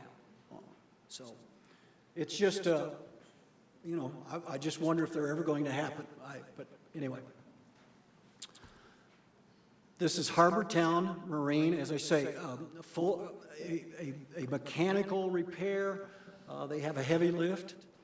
And then we have the Van Noor Rec area is right, well, I'm losing right in here. Right here. And this is Island Creek. We're going to talk about that here in just a moment. So that's, we're getting close to Van Noor now, as you can see. Probably one of the bigger things I want to point out to you is a hazard that's right next to the Island Creek island. There is an island here just outside of Yamaha. So Mastercraft, Sea Ray, and then Yamaha's back in here. And right out in front of Yamaha is this island. And this is the entrance to Island Creek. And you want to be very careful because it gets very shallow around that island. And on the channel side, right here, there is a very shallow place that we'll talk about here. I will show you a better picture here in just a moment. And you want to really be careful when you go into Island Creek. It's worth a trip, but you want to be very, very careful about staying within the buoys because it's very tight and it zigs and zags, and you want to honor the buoys. You just don't have a lot of wiggle room in there. But it gets you way back in here by the city of Von Noor, and their rec area is right in this area. And it's a nice trip. You just don't want to be in a hurry. Right here is the last major large navigation buoy. So that marks the end of the Coast Guard commercially navigable area. Now, that brings me to one other point. Does anybody know why Christensen and Sea Ray both make very, very big boats, some of which aren't trailerable? Does anybody know why they can get away with building them here and take them anywhere in the world? Yeah, we're part of the Mississippi River system here. So you can build a boat on our little Tellico Lake and take it anywhere in the world. And that was a fact that I missed when I studied up on this lake. So that's why Sea Ray can make boats that are really not easily transported by trailer, and that's why Christensen, if they ever get here, can do the same. They can do one of two things. They can put them on a barge, commercial barge, and move them, or they can just sail them to where they want to go. Never would have thought that on our little lake. The other thing I want to caution you about is between the bridges, you've got a railroad bridge and you've got the 411 bridge in Von Noor. You will see one of our silos on, and again, we're coming upriver, so on your left or on your port side, you will see another silo. To the left of that, or I'll call it east of that, as you're going upriver to your left, anything inside of that silo is pretty sketchy. And the reason I say that is there's submerged foundations from a barn and a house. There's an old railroad bed in there, and the road still is visible on low water. So if you want to go, there's places you can go in there, but you want to be very careful about that. And we don't have a good picture of that yet, but I hope this winter I'll get a good picture because it's pretty dramatic when you go by it all winter and see just how much is showing, how dangerous it is in there. This is Island Creek, and this is the island, and this is Yamaha back in here. Right here, you can see a little bit here, and it's not well marked, but there is a terribly shallow area there. You don't want to get too close to the island, but there is an area here you can come by, you can come in here, and you can come around here. But once you get in here, you want to be picking up the buoys and staying within them. There you go.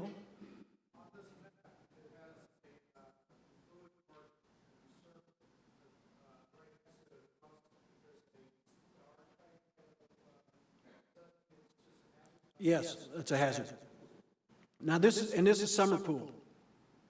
This is summer pool. I mean, it looks really good, but it's only about 6 inches, 12 inches deep. And that's all that's marked, folks, is just those sticks. And it's hard to see in certain light or if you're not paying attention. So go find it, mark it in your head. And so this is the last buoy, and there's the railroad bridge. Okay, this gets really busy here. So get yourself up to Von Noor, because this is a really interesting area, but it's also very congested at times. Give me just a moment here to...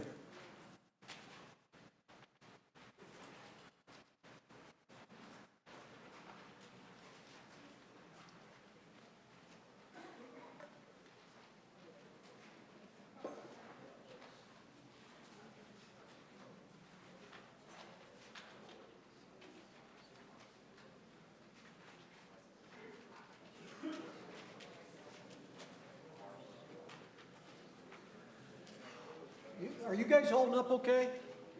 Am I the only one getting tired? Okay. Yes, sir. Just a minute. I've got a question. Just a moment. What is under the water at Rose Island? Rose Island? There is nothing of obstruction. It's deep enough that there's no problem. It's just marked there because of the interest that there was. But there's nothing, no obstruction out in the middle there at all. I've never seen that on a map, any water map, where they marked what they buried with street maps. But that's what I say. Our lake is very interesting in some ways. Okay. All right, folks. We've crossed under 411, and we are going to talk through this area, and then we're going to take a detour up the Tellico River. So let's just start right here, and we have the points of interest. Once you come under the bridge immediately to your right, you'll see a couple things. One is a bridge that goes nowhere. Again, there used to be a ferry, and it was called the Niles Ferry. Then they built a road, and it was called the Niles Ferry Road. And then they took away, and they made a lake, and they just stopped the bridge, and it just goes nowhere. And and then they created the new Niles Ferry Road, which is how you get to Kahiti. So this is Tellico River, mile 0. So as we come this way, we get on the Tellico River, and we're starting a new mile marker system on that. Fort Loudon has a courtesy dock. The state park, called the Fort Loudon State Park, has a courtesy dock here that's very nice. And it also has kayak and canoe launches that are very nice. It's a really nice area. And then across from it is what's called the Tellico Blockhouse. And then we have the Fort Loudon Historic Site right here. And I want to read, and this is where, frankly, I don't trust my memory because there's too many facts and figures here. But let me just give you a little background about the Fort Loudon. It was built in 1756, and it was during the French and Indian War, and it was built by the British colony of South Carolina. They were threatened by the French, so they enlisted the Cherokees to help them. And it was the Overhill Cherokee Nation helped fight the French. And then it also guaranteed that the trade would continue between the Cherokee and South Carolina. The fort only lasted 4 years, and the partnership broke down, and the Cherokee took over and burned it down, and frankly, it was quite a massacre of those that were at the fort. They captured the fort, burned it down, and then the current structure that we now are looking at has been obviously based on the original plans, but it's a reconstruction, and it's also on 17 feet of fill dirt so that it came up above Summer Pool. Originally, the fort was 17 foot lower, which would have still put it above the river, but they brought in fill dirt to do that. Now, the blockhouse, which is across from that, and if you go there now, you'll see this year they just built a new tower. And I'm not sure the significance of that tower, but it's a brand new structure. But a lot of people think the blockhouse and the fort were one and the same or part of the same system, and it really is not the case at all. There was 34 years difference. So the blockhouse came 34 years after the fort was burned down. And the blockhouse was a lot smaller and a much simpler encampment. It didn't have near the fortification that the fort did. And it was a trading post that offered trade for hides, and it was a primary currency, of course, of the Cherokee to use those hides. It was home to what's called the Tellico Factory, which is part of the Secretary of War's civilizing policy, and it was aimed at teaching modern agriculture to the Cherokees, to the Native Americans. And here's the other thing is interesting. Those of European descent were required to have written passes from the commander of the blockhouse before entering deeper into Cherokee land, which would be west and south of where we are. And all that's, other than the new tower that I mentioned, all that's left is a stone foundation.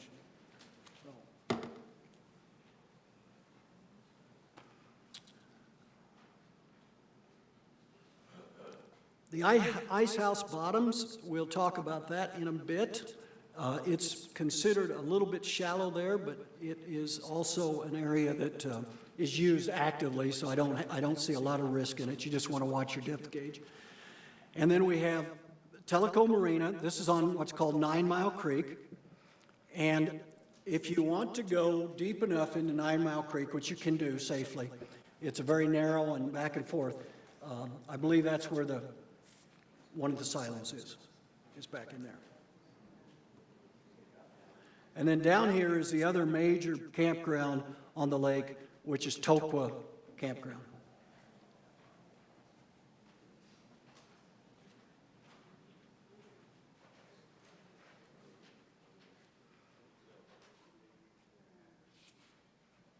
The ice house bottoms, by the way, goes back to a 7500 BC. It was a semi-permanent hunting camp that dates back to 7500 BC. It's probably the oldest known area in the state of Tennessee.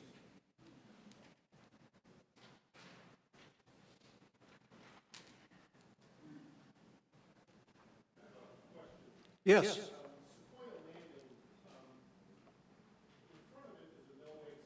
Yes. No.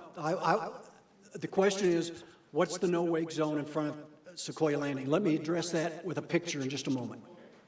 Good question, one that I was going to address, so thank you. So, as far as hazards in this area, the bend right here, again, it's a little bit of a choke point. And what I would say is people tend to come around that at speed, and we're getting more and more of the go-fast boats, and those are running 50, 60, 70 mile an hour, and of course you all know how fast a bass boat can run. So you just want to keep your eyes and ears open here. It's limited visibility. I've never felt danger there, but it is a possibility it could be a problem. And then around the state park, you just want to watch. You get in close and it gets shallow in places. There is a dock here that, like I said, is very nice, and then on this side there's a nice fishing pier, and this is a lot of people drop anchor right in this area too. And then this whole area with the ice house bottoms, they call it shallows here, and it gets more shallow, but there's nothing to really be, in the summertime, nothing to be concerned about that I'm concerned with. Okay, so here we are. This is where I want to show you that. So the question was, does the no-wake zone go completely across here? Is that correct, that question? The answer is no, it doesn't, although many people tend to do that out of courtesy. And if you're ever there filling up your gas or your boat, you'll love the people that do that out of courtesy. So this is Lake House Grill and the gas dock here. That is approximately 150 feet long. So the 300-foot requirement would be twice that long. So let me see if I can get us about one, about two. So about to there, all the way across. And if you get down here, it's pretty darn close to the shoreline. But if you go 300 feet, it's going to put you right in that area. And you're going to want to honor that for sure. And unless you're just in an awful big hurry, might as well just drop down and enjoy the ride across there. Good question, thank you. This is that tight corner I was telling you about. Again, you look here and it's not too bad. But if somebody comes around this corner at 50 or 60 mile an hour, they're probably going to take it wide. And it doesn't happen often, I don't think, but it's a problem. Here's the dock. Here's the fort. This is the blockhouse. And then this is the Tellico Marina. And right there is Rick's Dockside. That's the restaurant there and the gas dock. This is no wake. Once you get to about here, it becomes no wake all the way in. And then if you continue by all the docks, back in here are more homes and the silo. And again, this is then now becomes the Tellico River. So this is Little Tennessee River. This is Tellico River. And so this is the confluence of the two. And there's the bridge that goes nowhere. And there is the silo I was telling you about before that we don't have a really good picture, but anything on that side. So here. Okay, I'm sorry, what's the question?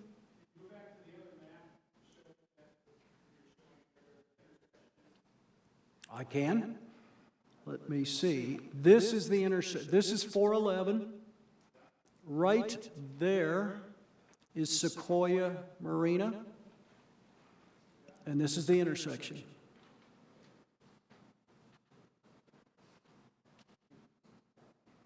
That all fit together okay now? Okay. Okay, let's see. Have we been there? Okay, yeah. Okay, I got to get, okay, we've been here. Okay, so let's go here. This is the courtesy dock at Fort Loudon. You can see it's real nice.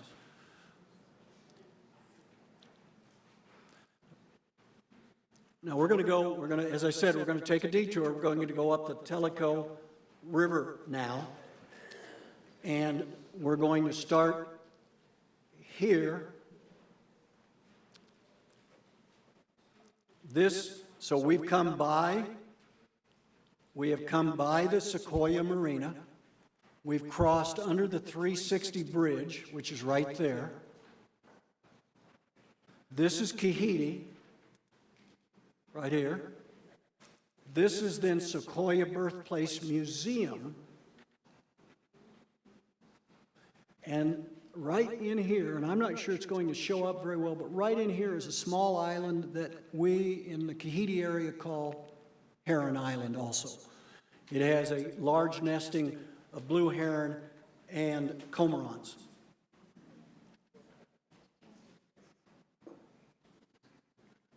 Everybody there? Everybody get, okay.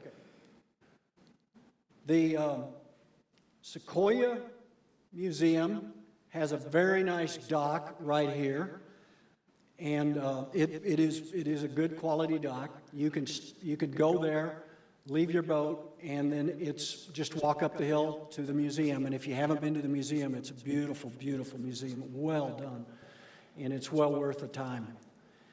We have the infamous tunnel here that we'll talk about in a bit that goes under 360 and is our shortcut from Tellico River over into Little Tennessee River. And then up here is what we call Razor's Landing in Notchie Creek.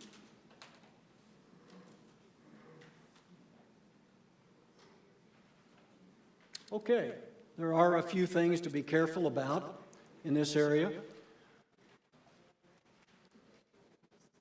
Once you come under the 360 bridge, the area outside of the buoys towards Sequoia can get a little shallow. Again, it kind of goes like the ice bottoms. I don't see it as a problem in the summertime, but it can get a little shallow in the wintertime. There's nothing there that should bother most of our boats. I mean, if you've got a deep, deep boat, you might want to avoid it. But the buoys, the navigation buoys, run to the right side of the island that you'll see as you come under there.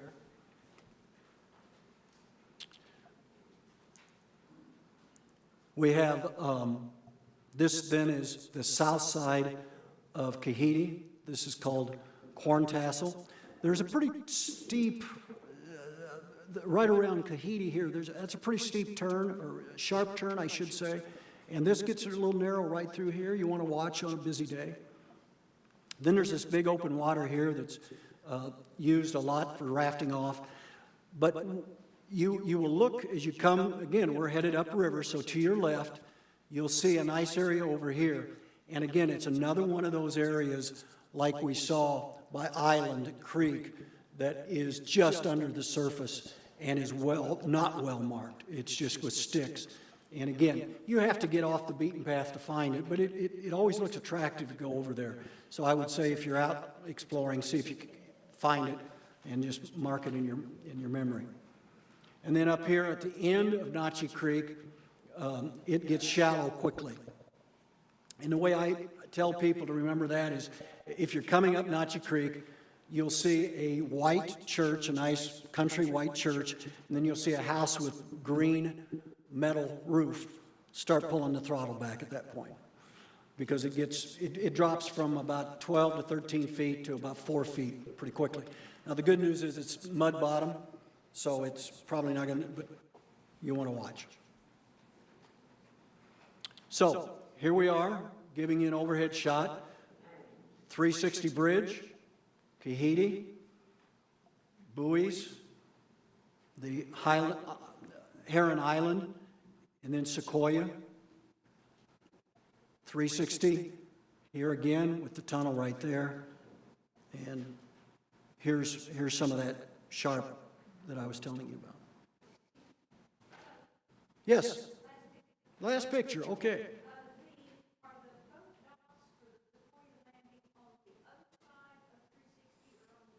They are over here. We passed them back here. Oh, Sequoia. I'm sorry. I apologize. You asked about Sequoia birthplace. I was thinking the marina. My apologies. The Sequoia docks are right there. Sequoia birthplace docks are right there. My apologies. Got that? Okay. Okay, sitting at one spot, we got two pictures. These are the docks, and there's the museum, and here's the tunnel. The tunnel. It's bigger than it looks. It's at least 14 feet wide, at least 20 feet tall. I go through it all the time. Pontoon boats, big boats go through it. But you better know your boat's berth, or what am I trying to say? Width, girth, yeah. So you need to know that. And the other thing, and I think it's over, we'll probably talk about it in hazards too, but you'll find kids jumping off here on a regular basis. And they're kids. I mean, if I took a show of hands, now when we were young enough to do that, to me it's still pretty attractive, but but unfortunately there was a death there a few years ago, and there's a cross here memorializing that. But the other thing is you get a lot of fishermen here. So if you're coming from the direction like this boat would be, if you sense any activity there, hit the horn once or twice and let people through. It's all no wake on both sides, but it's a fun thing to do. It's don't be concerned about it. It's plenty deep, even in the wintertime. But again, another unique thing about our lake. Yes? There's one other place we'll talk about later. It's a culvert that isn't nearly as forgiving as this. So we'll talk about that in a little bit. Okay, we're headed on up to Ball Play Creek. So again, to get your bearings,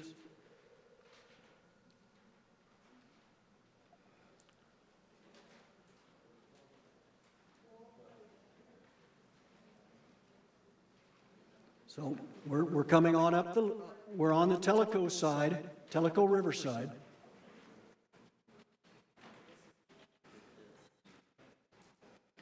So the thing I want to point out under areas of interest is this is another bridge under Route 360, and the area is called Ball Play. Wonder why, but that's the name. And what you have are some beautiful, beautiful views of the mountains up here. Once you come around here, you can start seeing the mountains, and they're up here. And the bridge is right there, and you can go under it. No wake zone under most bridges makes most sense for a lot of reasons. Yes?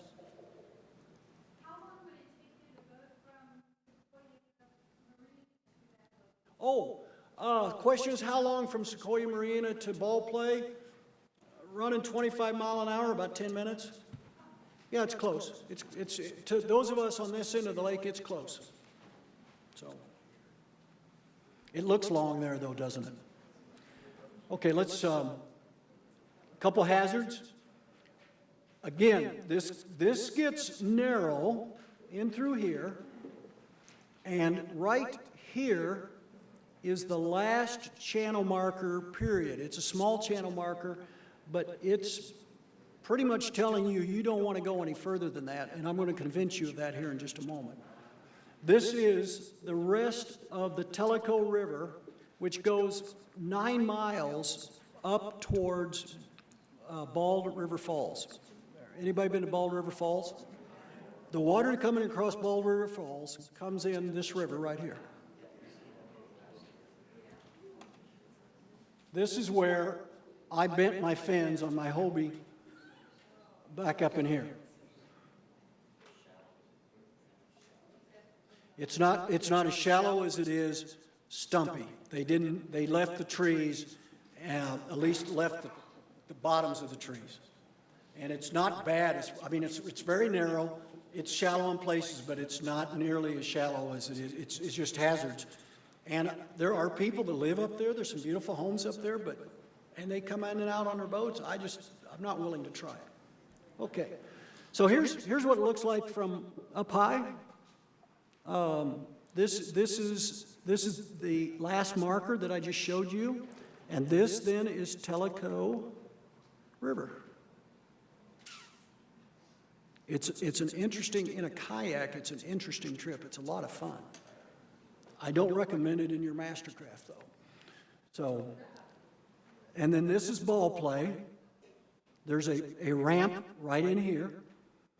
And then this is the bridge. And again, you'll have more kids jumping off of that. And then this is a beautiful area to raft off. But again, it gets shallow very quickly. Okay, there's why I'm going to convince you to stay outside of Tellico River in a boat. There it is. We took this picture this summer. Let's see, 2 winters ago, I guess I went and took this picture in December or January. And it's like that all the way up through there. And jumpers again, and the raft off party animals again. But it is a beautiful, it just doesn't do it justice. It's a beautiful place to sit on water and watch the mountains. Okay, I'm getting tired. Any questions? Because we're going to come back to the lake, not to the lake, to Tellico, to the Little Tennessee River. So come back to Von Orr, and then go upriver just a little bit.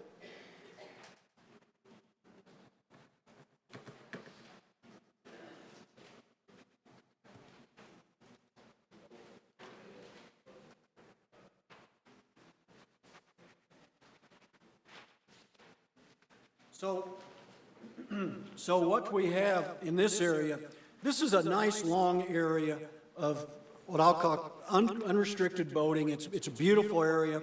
It gets narrow at places, and it gets less developed, and the water starts getting colder. The water will be somewhere between 8 and 10 degrees cooler near the dam than it is near my home at Kahiti. And that's just because all that water coming out of the Chilhowie Dam is coming out at 58 degrees. So on a hot day, head up river until you get to the point where you say, okay, that's about as cold as I want to be. But it's amazing the difference. It's a lot of fun.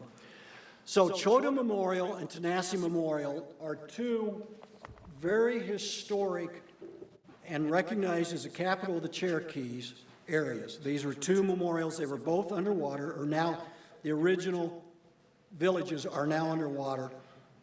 The Tanasi Memorial is on the shoreline along Bacon Bend Road.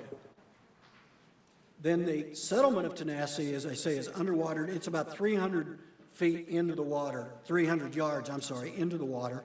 And then the Chota Memorial is upstream just a bit of the Tenasseee Memorial, and you can see it from the water. But it's one of those see, don't touch, because you don't want to get anywhere close to either one of these memorials. One of my most interesting opportunities to try to help a boater was what looked like almost a brand new wakeboard boat was stuck on ground in this area right close to Chota Memorial. And if you know anything about the towboats, they have a lot of underwater gear. They have tracking fins and they're inboards. So, and he was stuck and it was hard rock. And we really couldn't help him because we couldn't, not only couldn't we pull him off, we didn't want to pull him off because we didn't know what damage was under there. But it was a sad, for one, it was, you know, for a guy that worries about fiberglass, it was a sad sight. And unfortunately, it was a young man and a young lady, a wonderful couple, and this was their first date. When she got in our boat, because we helped her get away, I don't know that he was going to be a lifelong relationship. So in these areas, they uncovered, or they discovered 91 bodies, and they reburied, or they moved 90 of them up to the Sequoia Birthplace Museum, and they're buried there. But one of them was, and I always blow this name, but Okanastata was a famous warrior, so he was left there where they felt he should be honorably left where he died. So it's, as I say, it's too shallow to look at by boat, but it certainly can be accessed by car. And it's an interesting trip. So there they are. I always have to double check my notes. The one on the left is Tenasseee, and that's Chota. We're headed on up the river. So we've just left our Chota area, and we're going around the Chota Waterfowl Refuge. So we truly are getting more and more remote, more and more natural, less and less developed, and we're getting more and more narrow and more hazardous. We have stumps and shallows outside of the channel all the way through from here on up. And the last buoy is at the 29-mile marker here, which is saying to you, that's code word for good luck, Charlie, you're on your own. And I will tell you, I will show you how far up I've been, but the last half a mile, I was pretty puckered up as I went.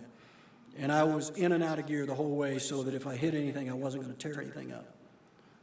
And I'm sure if I hadn't been in T-Bart, I might not have gone, but I wanted to see what there was. I don't want to discourage you from going. I'm just saying be careful as you go. So as you're coming up here, again, Chota and Tenasseee right in here. Bacon Bend, I love that. Bacon Bend, doesn't that sound good? Bacon Bend. You can see, first time we were here, we brought, well, not the first time we were here, but the first time we brought our family, our adult children with us. As you might guess, the whole family, the whole family are skiers. And our daughter, one of our daughters decided to jump in here and ski and round through here. And she was skiing well, and we were all having a good time. And all of a sudden, out of nowhere, came a bald eagle. And he paced her. She was running 28 miles an hour. He paced her for probably a half a mile. And of course, she didn't see him. She was focused on skiing until we were pointing, and she thought, what are we, you know. And she looked over, and I'm sure he wasn't as close as it seemed, but she swore, she said, I thought I could see his eyeball looking right at me. And it was just one of those experiences, you know, and we said, okay, we're going to buy here. So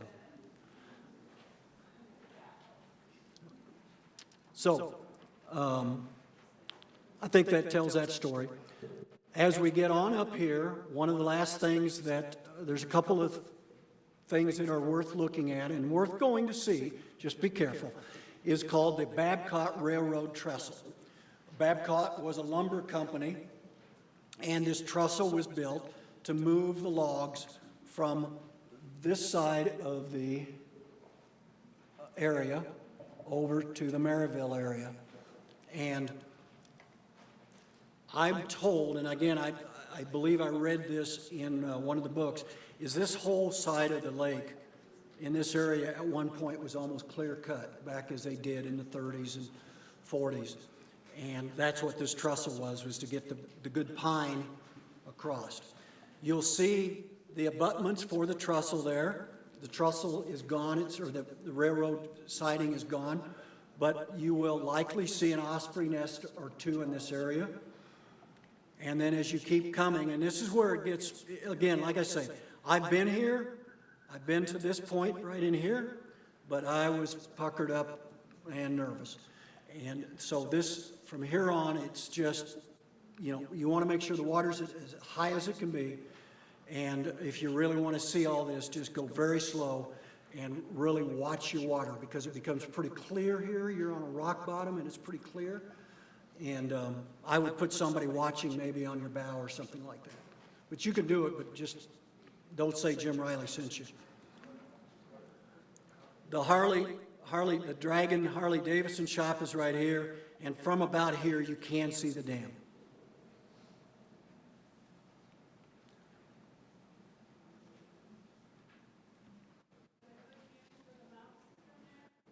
Question is, are there good views of the mountain? You can see behind the dam, but no, it's not the best views. There are better views of the mountain. First of all, as you come around Fort Loudon State Park, as you come around that sharp turn, to me, that's one of the best. The other great one is at Ball Play. To my taste, those are the two best views of the mountains. So, as a hazard, I've already said, I can't say much more about it. Let me just show you some pictures. So this is Babcock Trestle, all the way up to the dam. There's the dam. And there's, let's see, I think that's the Harley Davidson right there. And the trestle's back here. Okay, this is coming up towards the trestle. This is what you see, and this is what it looks like from land. Here's the Harley Davidson and the dam. So I mean, there's a, you know, those are nice pictures, but they aren't majestic. And again, very hard to turn around here. It's just tight. And this is the view from the dam at Summer Pool. This is the view from the dam at Winter Pool. Yeah, just kind of makes your prop want to, you know, go away. So I've gotten you as far as I can get you today, folks. Do you have questions? Harry. Yes.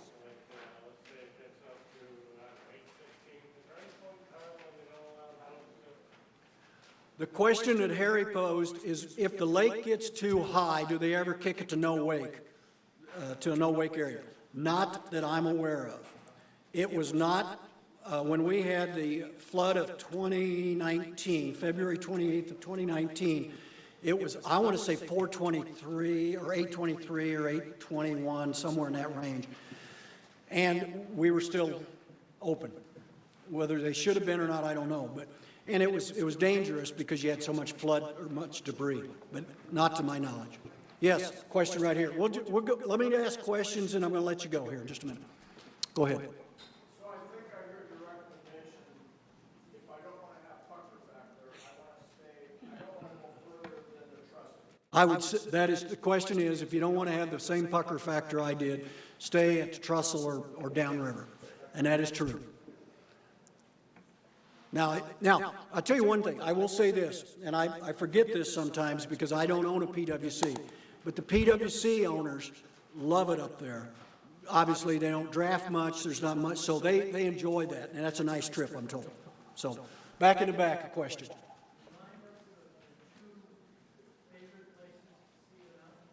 Oh, the question is, what are my two favorite places to see the mountains?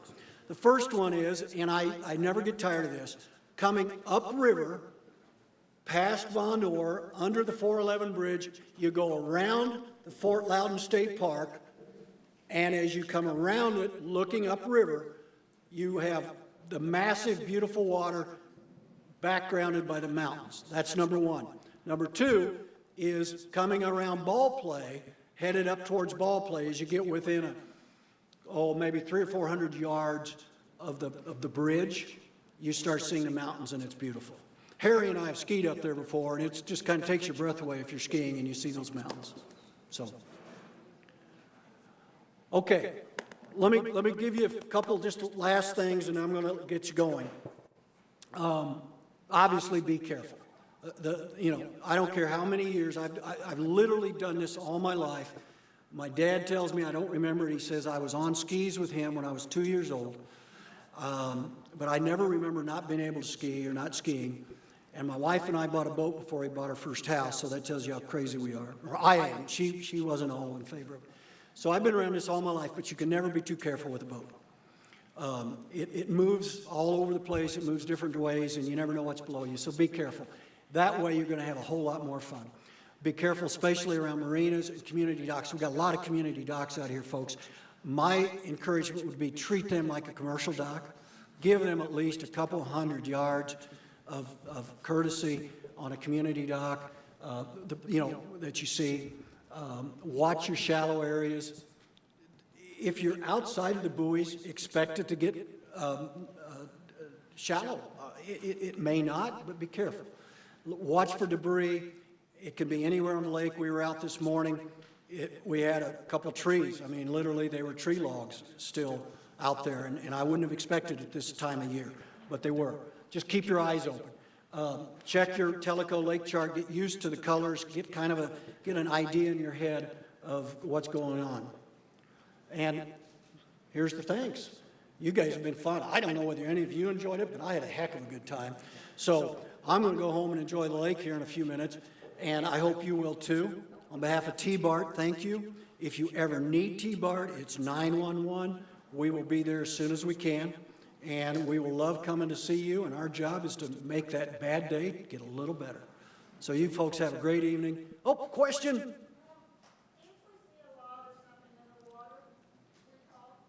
Well, if it's a big log out in the middle of the channel, that's one thing we do. We're not doing as much of that anymore. And again, common boat practice is to hook it yourself and pull it off. So we do it. We don't do much of it anymore because most of us just throw a rope around them and get them out. But yes, we will do that. But not along somebody's dock or not back in a little cove. Well, you take it to the shoreline. That's about all you can do. Well, wherever you hook it, take it to the closest shoreline. That's all you can do. Yeah, the question was, what do I do with a log if I hook it? Well, just get it out on the shoreline. I mean, I wouldn't put it in somebody's yard, but there's usually a place, a rural place. Okay? Time to go? Thanks, everybody.